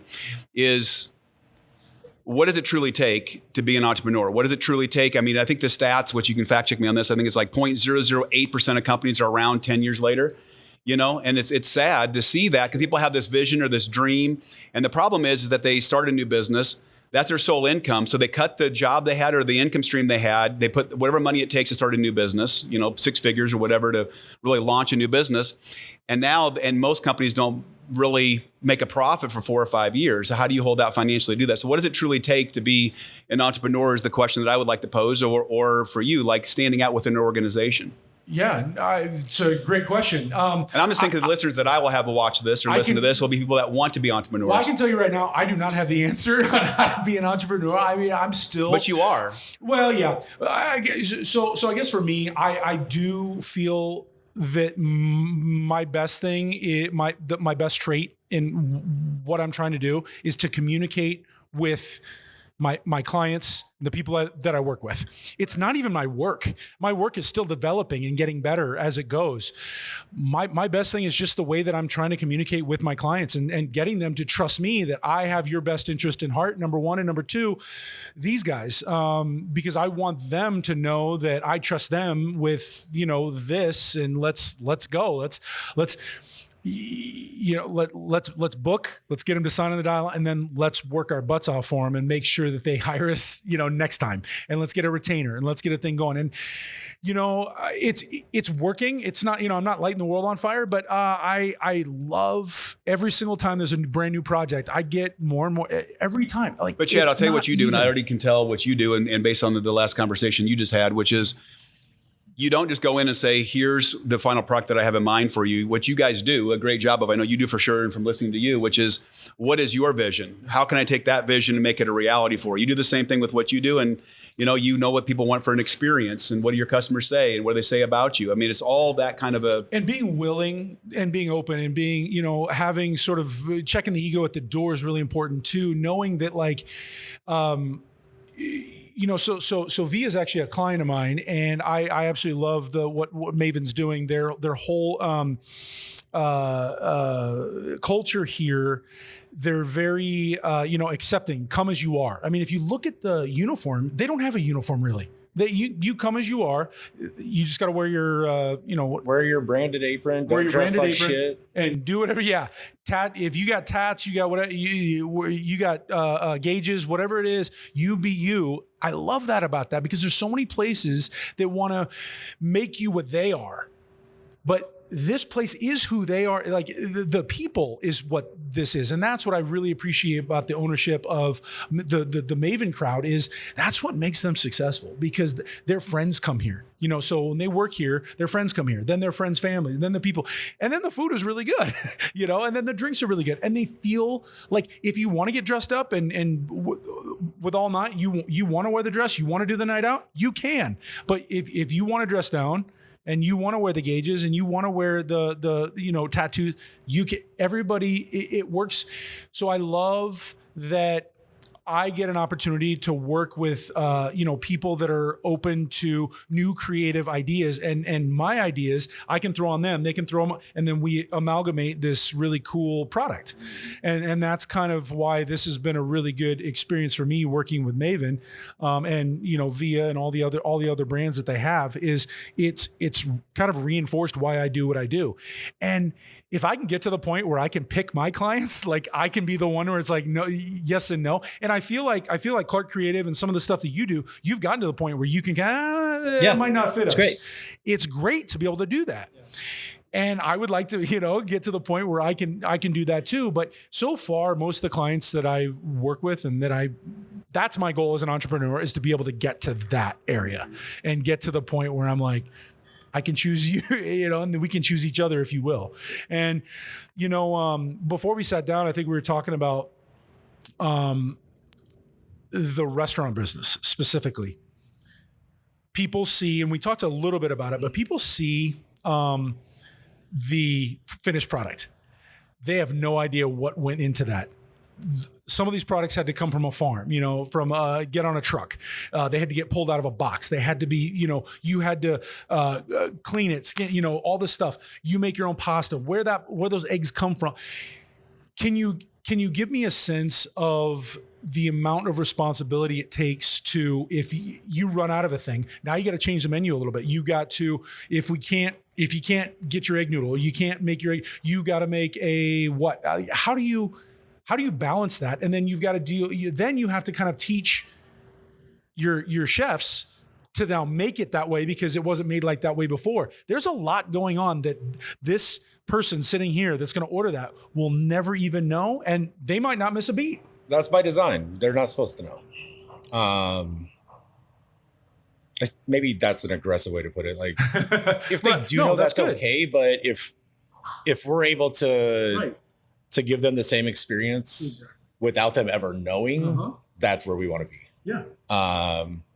And to kind of go back to what you were just talking about, as far as like the overall experience and the everyone being welcome and stuff, like, shameless plug for a quick second for Maven Social, but I have no skin in the game at Wicked Rabbit at all. But Taylor, you had on the last episode, Taylor Kibbe, I love that guy like a brother. He's awesome. He's an incredible person. Wicked Rabbit aesthetically could be looked at as one of the more like pretentious types of bars in town. It's a speakeasy. It's behind the liquor cabinet. Since Taylor's been there, Taylor has done something that I don't even know if it could be done. He's made that place so approachable. I was just there the other night. Agreed. Mark was bartending. Chris was running the front of the house. Both of them are incredible. Taylor's awesome. When Brian got married, you did all the film for Brian's wedding. These guys were there. We were at the DoubleTree. We're a bunch of us guys got back that night. Right. We're just hanging out and, gym shorts, having a drink at the hotel. And Wicked Rabbit's just a couple blocks away. So hollered, and he was like, yeah, when you get here, there's a line out the door. So just come to the back door. And he's like, and come as you are. Don't dress up. And so we come rolling in, and they got a table for 6 of us in the back. And then it's like champagne service. And you've got all these people that are dressed up like the fuck is this and guy? it's not a big place. And it's not. But it's such a cool But if you environment. atmospheres, yeah, It's a great environment. And I think you need to go into that environment to see it. I think if you go look at pictures of Wicked Rabbit, you're not going to feel that. I agree. But if you go to Wicked Rabbit, you go to La Colonna. It's the people. It's 100%. Experience. Yep. I mean, but I think you can say that about every single one of their brands. I think you can. I think right. you can. You know, I mean, I mean, Alice is another one. And then you have Barry and Rye, which is really really cool. And then the Tiki Bar. Why can't I? La Colonna. Duh. I tell people all the time. Laka's great too. I don't think there is a bar in this town as committed to what they do as La Colonna is. I agree. We've done an event with La them. Colonna, I mean, and I'm not even talking about what you see on your side. This is exactly what we're talking about. The culture that they have behind closed 100%. doors, behind the bar, is second to none. But you feel it with all the people that come out. I mean, everybody that's forward facing, you feel that. I wouldn't film there. I did some content for the. I was working on a project there, and I went there. I've never seen a staff that was so excited to be at work. Like when you're at a restaurant or a bar business, sometimes you get people, they're hungover, they're upset, they're dealing with some stuff. They don't want to show up for a shift, but it's like, why are you working? Like, what are you doing? These people come and they are excited. It's like they can't wait to get just slammed. Every last one of them is tiki as fuck. I was going to say, that was they are 1,000,000% in on what they do. But talk about for bringing in a group of people who don't know the culture of tiki, authentic tiki, we did a deconstructed zombie. So we're going over the multiple different types of rums and where they're imported from. And the passion is and then they were trying a new food menu. And that was part of the thing was you know what, we've got this new menu. We got some stuff in the back. We want to kind of showcase that. We'll do a deconstructed drink and then everybody can have a full size one. It was such a fun event and it was so educational, but in a way where it's even if you weren't versed in rum, you're like, oh my gosh, now I know. You bought into their vision. I got a conversation starter. But now you know why you're putting rum in a drink as opposed to vodka. Or where the zombie comes from and why it's different than, a hurricane or a Mai Tai. They're all kind of the same components. But I think that is such we're one of the very few authentic tiki bars in the country, and there's a tiki community. And so a lot of that came from Ethan Bondelet's dad. He was big into the tiki thing. I haven't been to his house, but if I remember correctly, I think he had a tiki bar in his backyard. So that whole tiki inspiration came from him. Brad that runs La Colonna, as well as all of his managers and stuff, have all. These guys have done extensive traveling. Mm-hmm. Brad is so well connected in the tiki scene and the bar scene in general. I mean, gosh, I was in Vegas with him a couple different times. We go out to Vegas every year, at least once together. They did a bartender comp at the ski lodge speakeasy at Cosmo. Okay. So to be a bartender at a bar in Omaha and then you're doing that. And then the next night they did a takeover at Soul Belly Barbecue down off the strip. They did a takeover at Golden Tiki in Vegas. So these guys are insanely well connected, but it's not because somebody was like, hey, this is so-and-so. It's because they've earned that. The level at which they do what they do is insane. And I think there's a lot of people in Omaha that don't know that extent. They go in there and they enjoy themselves. I think you'd have a really hard time going in there not enjoying yourself. Yeah. No, every time I go in there, the vibe is just. But I can say that almost about every single one of the brands, and I mean, every brand. What is so cool is so different. It's every so different. I appreciate that because I think you find that if you're, let's say, a restaurant group, and I won't name names, but certain restaurant groups, it's kind of the same. It's different food, but it's kind of the same thing. It's corporate-ish. Yes, you feel a certain way when you go there, and it's all good, and the food is good, and it's great. But that everything is pretty much going to be laid out the same. It's going to be a trendy menu. It's going to be a trendy this. It's going to be a trendy that. Sometimes you go into Laka, their menus are sticky. They're not. Things are all over the place. But the people there make you feel like you're. Don't worry about the menu. There was one bartender was just like, what kind of drink? Do you want it sweet? Do you want it dry? What are you thinking? Okay, I normally drink whiskey. I don't have any whiskey, but I have this Japanese thing, the X, Y, and Z. I'll make you something like that, and you just trust me. was like, let's go. And it was amazing. And I just made it on the fly. That kind of thing to me is an experience that you don't get at like a corporate, because they do things by the book, which by the book is good too.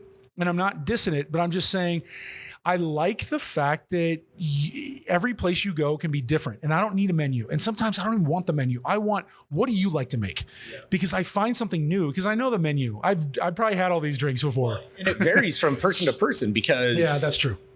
Person to person, day to day, situation to situation, because you might have that same thing happen the next night at the same place. And that person's like, just look at the goddamn menu and tell me what you want. Please. Exactly. You're right. We have a menu for a reason. That's a good point. And they build a menu for a reason and they rent. Yeah, I feel you. But I mean, and we deal with it in the kitchen as well. We have an open kitchen. Sure. It's not uncommon for somebody to be like, like the charcuterie board, for example. Yeah.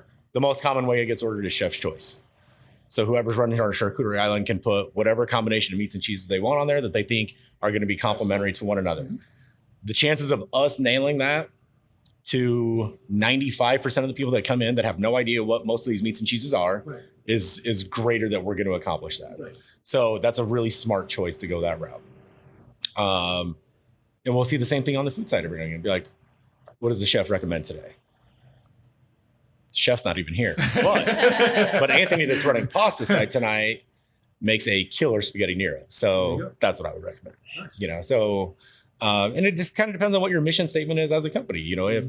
If you're a company where you're at a certain point where it has to be run on consistency and systems, this style doesn't work in that. Okay. That's a recipe for failure. Yeah, sure.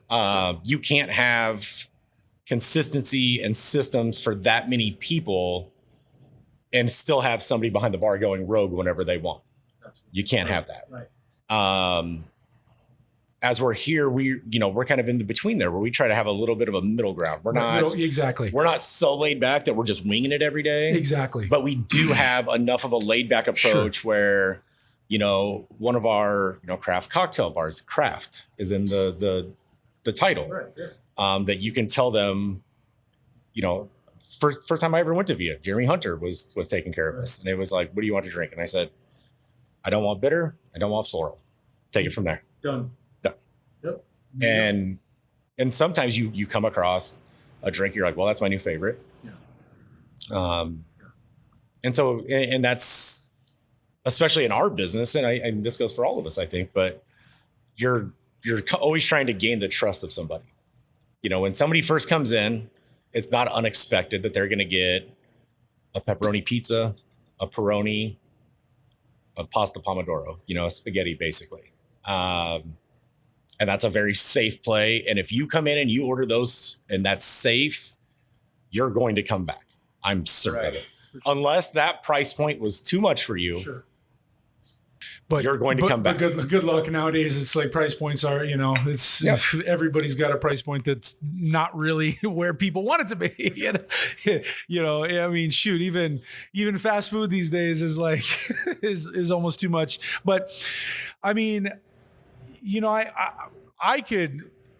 I think all of us could sit here all day and just eat food and chat and learn more about. But unfortunately, we have we have lives to get back to, and it is a Monday, and this place does open up in about 3 hours. So, I kind of the last question, how to kind of put the question I kind of want to ask everybody, and something I'm going to do every podcast is, when did you know that you knew, okay, I can do this? Like what you're doing now, like was there a story? Was there a moment when you were at this thing and you're like, I wasn't so sure? When you first get started as an entrepreneur, or you first get started in your own business, or you first get started doing whatever it is you're doing, there's that moment where it's like you doubt yourself. There's always self-doubt, always. And I know Kori and I have talked about this before. I mean, he has to get on stage and bring it, energy,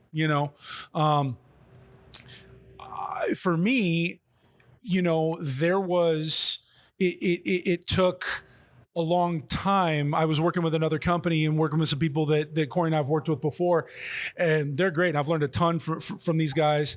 And for me, it was when I had the opportunity to, film, edit, and then send out finished product that people were really, really happy with. That's when I realized I actually can do all the things that I want to set out to do. And it took a while to get there, but even now, I doubt, every project, everything, there's a little bit of self-doubt creeps in. Was there something for you, Meg, where, when you were, either working with Yelp or with marketing in general, like, I can do this. Like, I can be who I've told myself I can be. Yeah. I mean, to kind of go back to like the busy lifestyle, I have 2 kids. This job really started for me to kind of get out of mom mode. Sure. I've always been big into like, motherhood is not going to be my identity. I love to be with people. My favorite is like that post event. If I'm driving through Midtown and all the lights and I'm like, okay, there's that city feel. And creating these events. And again, I do a lot more than just events, but that is the most fun and like glamorous part. And reminding myself that these events are just 2 hours for me one night of the week. And I'm going to do one next week. And I got a big one coming up in 3 weeks. But for a mom or a busy person or somebody who's really lacking interpersonal relationships, this could be like the highlight of their month. There is a woman who sticks out in my mind who had come to an event. It really wasn't my best event ever or anything, but her husband had passed away. And this was like the first time she left the house in months. And it was just like, that clicked for me that this is so much more than just like, okay, I got this cool event done. And it's so much more about remembering that we are bringing people together, and that I have the ability to like facilitate really cool relationships, hearing people that met through Yelp events and now they're in each other's weddings, or, there's Yelp love stories, but it is really cool to sit back and remember that like I get to help facilitate bringing people together, championing local business, learning so much more about the scene.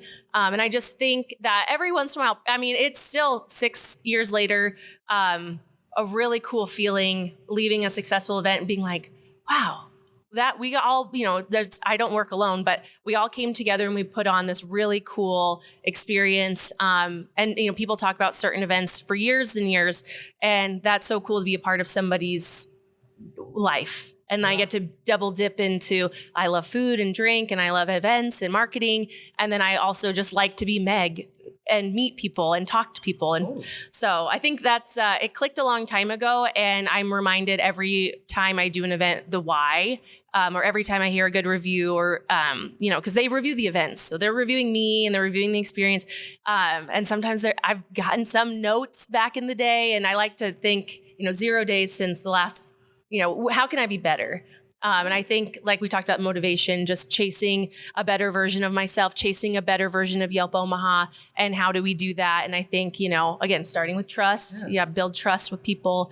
But I think I'm in the right field. I love what I do. I don't know if I could work for a restaurant group or a specific brand, because I like being able to go. I mean, if I would, it would have to be like a Maven where you can work with tons of different concepts. Sure. But I just like the idea that I'm kind of on my own and can make my own way. I love that. And so if people were to like follow you, do you want them to follow like you personally or the Yelp Omaha, or what Yelp Omaha. I'm just like a bunch of family photos on my personal, but Yelp Omaha, I will say I have an intern, Sophie, right now. She is crushing it. She's doing so much more for Yelp is Yelp. You're always going to go maybe. Shout out to Sophie. Sophie, thank you so much for all you're doing. She is doing such a good job really encapsulating what being a part of the Yelp Elite Squad is. Like, we do get a ton of inspiration from our social media team on a content calendar. And if you are working social media, all right, today we should talk about this today.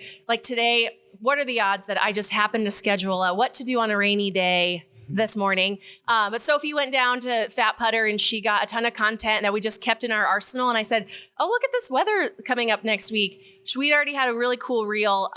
But she does a great job of, instead of just doing like what's on the calendar, she's like, here's something that's cool, I think, in Omaha. And here's how I think we should tell the story of our last Yelp event, or here's how I should tell the story of what's to come. And that has been so great for getting folks to like nominate themselves for this squad. It's so much more than like, what is this? They're always posting these events. I have no idea. She's giving more than I could to like, what is this free of community you can join, and she's doing such a great job. We're growing on social, we're small but mighty, and we're doing our best, and we don't charge anything if anybody wants us to post. And she does a great job. So shout out Sophie. But I want to tell a better story on our Instagram of why you should come to yelp.com and RSVP for our free events and become a member of the squad and do the exclusive events. But yeah, that's kind of follow at Yelp Omaha. I love it. Thank you so Meg. much. Yeah, Thanks. 100%. Yeah. John, I know, we're sitting in your place right now. And I mean, it's like Thank you, John, by the way. Yeah, Food was amazing. seriously, Thanks for coming down. I plan on digging in a little bit more, and I know these guys are going to get hungry too. So I'm probably going to buy some. Yeah, I'm going to buy some pizzas from you. But so, I can't say I knew you when you started, but I knew you when you were executive chef at the place. And so I already looked at you as sort of like the boss, the owner, whatever. I saw you do the stuff. I saw you, filleting fish downstairs, getting them ready to go. I saw you, cutting the fat off of fillets and things like that. And we'd talk about football. And unfortunately, folks, he's a Bills fan, and his child, when he had his daughter, she unfortunately was born into the Bills Mafia. That's for sure. And I've been calling CPS ever Loud and since. proud. So Child Protective Services, if you're listening, there's abuse happening in their household. They make her dress up in Bills gear, and it's terrible. She hates it. Trust me. I've seen her. No, I'm kidding. But she loves the Bills probably more than you do. But I've known you for a long time, and I've seen you really, really, really evolve from, where you were when I knew you and now into being an owner. You haven't changed so much, but I've seen you evolve with like the way you've kind of conducted yourself, because you have to, manage people. What was that moment where you're like, I can be a restaurateur? I don't think there was a moment. I think that's all just kind of been happening. I think it's still happening, probably. Okay. That's fair. A lot I was thinking about as Meg was talking, especially at the beginning, especially when it comes to things like Yelp, where the whole thought process from where I was, say, at M's Pub, even before that, to where we're at now, it starts when you're a young cook, a young anything. You got the ego. You want your name somewhere in a newspaper, a magazine, whatever. And then from there, it kind of gets to a point. And when you're in that ego spot, you're like, gimme. I want that attention, and at that point, so, when Meg was talking about reaching out to restaurants and doing a something at the restaurant, an event or a shoot or whatever. So at that point, it would have been like, absolutely. All you have to say is, I'm with Yelp. Yes, come in. Let's get this done. Then the next phase is the aggressiveness towards anybody who's ever said anything negative about you or your business. So then it's like, you're with Yelp, there's the door, and then now years later, it kind of goes through different shifts, but it's like, when it's the right people with the right intentions, then it's different. But I have to think about that whole thing in a different order now, where it's like, immediately there can be no money exchanging hands. I will not pay for good publicity. I won't do it. $10 for all the positive Yelp reviews. I want no part of it. I think there's one really good way to grow your business, and that's not it. I know Dan Hoppen gets shit on constantly for, taking money from restaurants for good reviews. I assure you that's never happened. Never. He's way too good of a guy for that. And then to get now when that stuff's going on, you got to think about all these different aspects. Like, what are the optics if we do this? Okay. What are the potential outcomes when we do this together? And it has so little to do with the actual food at that point, and just more to do with like the business side of it. And so I think as far as like, when did I know like I could become a restaurateur? I think I'm still navigating. I got it. All that stuff. Sure, that makes sense. I think it's still like a growth at all points. But I also like try not to be so submerged in that one lane. Like we just did a huge fundraiser yesterday. So like besides the restaurant, like there's so many other things that I try to stay involved with. Specifically any sort of community outreach work. We've done 10 plus years of cold weather clothing drives, adopt-a families. We did a backpack drive yesterday, things like that. And, every time I have another idea of something we should be doing for our community, I always end up with an army of people behind me that are ready to go do it. Okay, cool. Whether it's peers from other restaurants, our crew here at the restaurant. And you think that stems from your willingness to do it? Like you're being forward with doing it? Because I know, you did Big Brothers Big Sisters and I did stuff, Big right? Brothers Big Sisters for about 10 years. Right. So you've lived the example. 100%. Because when I was even a young adult in my 20s, I always got tired of this narrative that was like, the youth today stuff. I was like, what are you doing about it? How are you going to sit here and bitch about it? Exactly. Meanwhile, you're not doing anything about it. Right. Sure. And so for me, I would rather submerge myself into a situation and try to make it a better spot. And then you find a lot of things, you learn things about yourself, but then you also find out it's not as bad as everybody's saying. No, of course not. Yeah. Of course not. Yeah. No, too many people want to just sit around and pick out the negative stuff that's going on. No, it's never as bad. It's never as good as people say. Absolutely not. You got to put yourself in it to really, absolutely. And so yesterday, for example, I sent out this big thank you message to everybody in our company that helped with it. And, AJ that's behind the bar right now. And mine was just like a heartfelt thank you to just everybody. Like, you guys came in on your day off. We did Maha the night before. We got our asses kicked at Maha. We did 350 plus pizzas. Wow. We didn't get back home till 2:00 in the morning on Saturday night. Of course, we had a couple drinks in the meantime. You had to have been the most popular vendor out there. We were the only vendor in VIP. Oh, wow. We had a line 60 deep and just like we had 6 of us just nonstop. For you hours. Got enough wood for that oven? We made it. We get done having a drink at 2 a.m. and then it's back up at 7 a.m. Out here, we're putting in fence posts and stuff to do our event yesterday. And at the end of it, I'm driving home and I'm writing everybody this huge thank you note. And then AJ responds with like, thank you for fostering a place where we can make our community. And I had never, ever, ever in my life looked at it from that side of it. Mine has always been, this is for the community. This has nothing to do with like me inspiring other people to do it. Mine is like just thanking these people for always being down to help out. Yeah, that makes sense. Yeah. They don't get anything out of it. Yeah, like we don't post a bunch of pictures and stuff. We don't go do these events and then it's like, hey, look at us. We're doing all this great stuff. Like, if we can do something for Big Brothers Big Sisters, a family that's in need, like whoever it is, like we're always down for it. So and then that kind of circles back to, platforms like Yelp and stuff is like, this is like that internal conversation we're always having is like, we do these good things. And when there's an event going on, there's a fundraiser going on, who's the first one that people go to? Bars and restaurants, gift cards, silent auction stuff, experiences, classes, et cetera, et cetera. When you have a bad experience, no matter what you're buying, going to do, whatever, who's the first place to get shit on? Restaurants. It's unfortunate. It is. And so it's like these conversations I think are great because I do think that the majority of people like Meg are doing this with great intentions. Of course. Unfortunately, it gets highlighted by the occasional person who's like, and it's unfortunate that the negative gets highlighted. I mean, it's like the news or media. One negative person or one positive is 5 times more effective than one negative, only because of the fact of the negative person just wants something to bitch about. The positive people, there's a great restaurant, they don't necessarily post it. If I'm pissed off, I go online and post it. So when you think about your life, when things are going well, you usually don't talk about it, right? Because it's bragging or whatever. You don't highlight the things that are going well. But when they're bad, whether it's a spouse, want the world to know. Like it could be something with your spouse, it could be something with your kid. It's like you let them know that was bad. But when it was good, sometimes we forget. We forget to highlight and tell the people, hey, I appreciate you.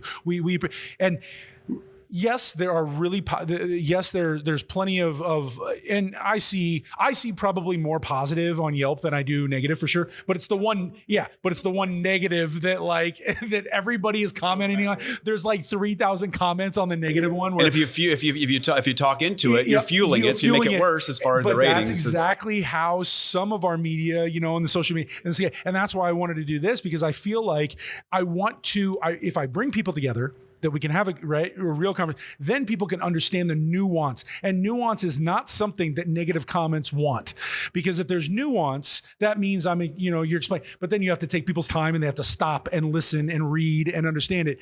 That's the hardest part about being creative, and that's why, you know, being creative has a lot of nuance in there. Why did you do it this way? Well, it's because X, Y, and Z, you know. And so it's the same thing with restaurant business, or, you know, with what you do. The reason I'm doing this is because of this. But nobody stops. They don't want to know the because. They want the headline, and that gets really tough in our businesses. And, you know, Kori, I've known you a good amount of time, not as long as John, but you are, I mean, the people business. I mean, you can't, it's what you do. I mean, it's 100%. You are speaking to people to inspire them to go out and be motivated, and you're motivating people to do things. There had to have been a moment, right, that you were like, I think this could work for me. I think, you know, so I know you worked with Tony, right? Yeah. So, I mean, the thing is that for me, it was more of, when I did my first event, it was only like 80 some people, right? And the event that I remember changed everything is when I decided just to make it my own and to speak like I speak, and to tell people, you know, at the front of my events, most of the time I'm like, either I can warm and fluff and you'll feel good when you go home. You're not going to do shit. Your life's not going to change, or we can all be real. And we're going to spend 35 hours in 3 days. Yep. And basically not sleep. You're going to have things to do overnight. You're going to have your lunches, you know, the events. I mean, your lunches are delivered to you sitting down. I don't stop speaking for the whole 3 days. I love how you do it, because make sure the room is like 60 degrees. So everybody's, you remember in Mexico, people were wearing jackets in the room and taking the cloths of the table, but I had to stay. I wanted them to stay engaged, but also I needed to make sure I wasn't passing out, because we were pushing pretty hard. You fall asleep. Yeah, that's why casinos. Well, we told Mexico in the contract that if it got above 65, we weren't paying our bill. So that room was frigid. You can see your breath. Remember that? You can see your breath in the room. Oh yeah. But we're in tropical Mexico. You know, we're in. Oh yeah, it was hot outside. You felt the room open when you opened the door. Like death is here. You know, it's like our lenses were fogged over whenever we went from inside to outside. So I think that was the first thing that changed for me, is when I could just be real. Yes. And talk the way that I talk, or communicate, versus trying to emulate a Tony or emulate, Jim Rohn. Was it feedback from somebody that gave you like? It was like, for example, the one we did in Omaha, the first time I met you, is we did it at Deco, and we had 86 people. And for 3 days straight, we didn't stop talking for 3 days. You made that room shake. That was a small room. And people at the end, they're like, "Holy shit, that was crazy!" You know, only one person rolled his ankle, one person fell down the stairs, but other than that, we had made him sign waivers after that. You know, you're at your own risk here if you decide to get crazy. It was a cool room, and what you did, like, I couldn't believe it. Everybody's jumping up and down, like, what is this? This was like we made concert. It work, and Deco went the extra mile. Yeah. I mean, back then, Zach, made sure. Our video thing wasn't set up right, so they stayed up until 4 a.m, repainting the walls for us and all that shit. If you remember, it was great. So that was the first thing. And then when I started transitioning into motivating entrepreneurs and giving them lanes to go into, when I started my own company on the financial side and the energy side and the waste side, it was watching them succeed. You know, it's hard at the front end to say, huge. Hey, we're going to build a business together. The sales cycle on average is going to suck. It's going to take you 10 months to close a deal on average. The plus side is this deal's worth this much on average, and we're going to scale it, and we're not going to lose clients. Well, of course, that's just the story. No one knows whether I'm full of shit or not, and I'm like, let's talk to people that actually have been in this space, and here's what we can do. And so then, you were in Mexico, and we interviewed our $1 million income earners, and the top guys, closed millions of dollars, tens of millions of dollars worth of deals. And so you start seeing that, and that's what motivates you, I think, to push forward. But it's tough at the beginning. Yes. Everybody thinks that they can be an entrepreneur. Everything but is the delayed gratification sucks. Uh-huh. It does. And you just keep pushing through, even though even other people tell you it's not going to work. Other people think that you're crazy, and most of the time, that's when you know you're right. My first mentor, I'll leave it at that, told me, he said, here's how you know in most cases that you're doing the right thing. When 90% of people are going against you, that's when you know, because most population, they work for someone else. Most of the population that's true, yeah. doesn't think like an entrepreneur or have these ideas. Was that Gary Vee? Maybe I heard Ed Milet. That was Ed Milet. Oh, okay. But it's true. It's like, not in every case, but when you keep pushing, even though people tell you, even wisdom tells you no, or if you watch, the modern day Iron Man with Elon Musk, when he was 3 months of having payroll left, 3 weeks of having payroll left for Tesla, because he launched it right during the recession, a Roadster. And that whole story, it's like, he's like, well, I've got 30 million left from PayPal. I'll dump it in. Who else was willing to dump in money? And that's what kept that alive, because he dumped everything he sold from, or had sold from PayPal, into Solar City, into Tesla, into SpaceX. But that's what it takes being an entrepreneur, is knowing you're right, even though conventional wisdom or other people tell you that you're wrong. It's doing the right thing and making a measurable and a memorable brand. And that can be really, really It's hard not sometimes. easy. Yeah. Any entrepreneur will tell you it's not easy, but that's why you got to love what you do. And I know it sounds cliche because people think, well, I should wake up every single day and be motivated. No, half the time, this morning, I did not wake up motivated. You know that? No, I know, yeah. And I'm like, okay, shit, I got to go do this, even though I don't feel like it. And that's when you know somebody has the right fortitude, is when they'll do it even though they don't feel like doing it. It's easy to do it when you feel like doing it. I'm glad you came. I appreciate it. So thank you. Yeah, no, that's all. You added a ton. I mean, every time I you always give me a little nugget that I can always take with me every single time. Even though I'm paying attention to filming you usually, I always get a little nugget that I take away. And you have a really unique way of being able to sort of reach people, whether it's and wake people up and keep people attentive. So I don't think I have that, but I try to take. You do in your lane. That's the thing is you do, and everybody here has that ability to capture attention in their lane. Yeah. I try. So that's why I wanted to have you on to kind of figure out, what's next. And so, and Simon, like I said, I've been kind of watching him from afar for a long time, and I've never actually personally met you. I saw you one time. You were shooting something. I was going to come say hi, but it would have been weird because you don't know me. And it's like, well, so hey, anytime you see me out film, come say hi. Now I will for sure. But, I feel like you had maybe some good tutelage growing up because your family has kind of been doing what you've been doing for a long time. Yeah, I learned everything I know about directing from my dad. Yeah, was there a moment where you're like, hey, I think I can do this too, and this is something that what was the thing? And you kind of talked about it earlier, but what was there? One project? Was there one thing that inspired you to kind of get there? Yeah, I don't know if I could point to a specific project necessarily, but something I subscribe to in my own career and that I think a lot of us here can relate to is I always am trying to do something new that scares me, whether that's a bigger scale project that I've done. That's interesting. Managing a bigger crew, a bigger concept that I've not explored fully, investing in higher end gear, having this mantra of trying to continue to do things that scare you, I think is what kind of created that moment for me that I was like, wow, I can direct a, commercial of X amount of dollars with this big crew and, this ambitious concept and just putting yourself out there, taking that leap and trying it. And really going back to a question you had earlier, what advice would you give to those wanting to start a business or become an entrepreneur? Just from the perspective of what we do, I would say, just start, just take that first step. Just your first couple years, your first types of content you create, they're not going to be your best. And I think it's really important to not compare yourself to others in the scene. Comparison is the thief of joy, but very good point. To anyone wanting to get into this line of work, just start, just pick up a camera. It could even just be your phone and try to make an idea, and do things that scare you. I 100% when you said don't compare yourself. I think when I started working with Nate first, I think he kind of evens me out a little bit. I definitely I got he'll shake his head and tell you it's true. I definitely overthink things. I really want things to be a certain way, right?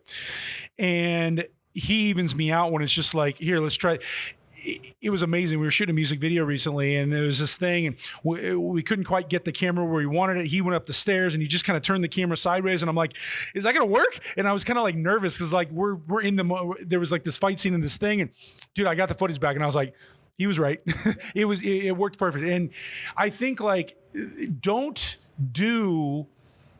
try to emulate or be, you can gather inspiration, but gather inspiration 100%. And that's, why it's so great to be able to have these conversations with people that I like from afar, kind of like admire and up close too. Like some of you guys are closer than others, but to me, it kind of reinforces my love to do it when I get to sit down with, because in all honesty, I started having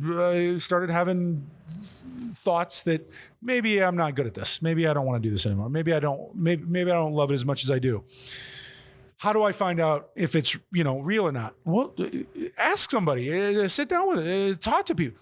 And the more I've done this with, and this is only episode 2, but I've had a lot of conversations outside of this. The more I have conversations with people, professionals, the more I'm like, okay, I am in the right place. I am doing the right thing. And I do love doing what I do. And I mean, I can't thank you enough. I've learned something. Thank you, Chad. Today. Yeah. You're better at this than you were bartending. You have to get Thank bartending. you. I appreciate it. At least for my drinks, he is. Yeah, exactly. Like who we talk. Yeah, exactly. He only wants a 50-50. So he just wants gin. Yeah, exactly. He just wants gin and tonic. I know. Yeah. Put a little ice in it. But that has been so valuable for me, sitting down with people, my peers. I look at you as peers in no way competition. Because in some ways there's a lot of things that I know that I can do, and there's a lot of things that I know you can do. And there's things that I know I can't live up to certain expectations. But I think that if we were able to collaborate on something, we could find things that would work great with us. And I think that's almost, with everybody, you don't hate other chefs. You admire people from afar, and things like that. Okay. There might be people you hate. there might be somebody, but Hate's a strong word. Hate's a strong word. But I think that if we can all sit down and have a conversation with each other, I think we can. I'm not trying to save the world in any way, shape, or form, but I am trying to at least let you know that, hey, we're here. I'm open. And I want to have. And as you know, success leaves clues. It's like you learn from people that are successful, people that have failed over and over again. You learn this just as much from somebody that fails as somebody that succeeds and keeps pushing through. And 100%. so I love what you're doing. 100%. I appreciate that. And I wish we could sit here all day and talk more, but where can where do you want people to check out Via Farina? Both of our restaurants, website, goviafarina.com, Instagram at goviafarina. I have no idea what our Facebook is because I don't have Facebook.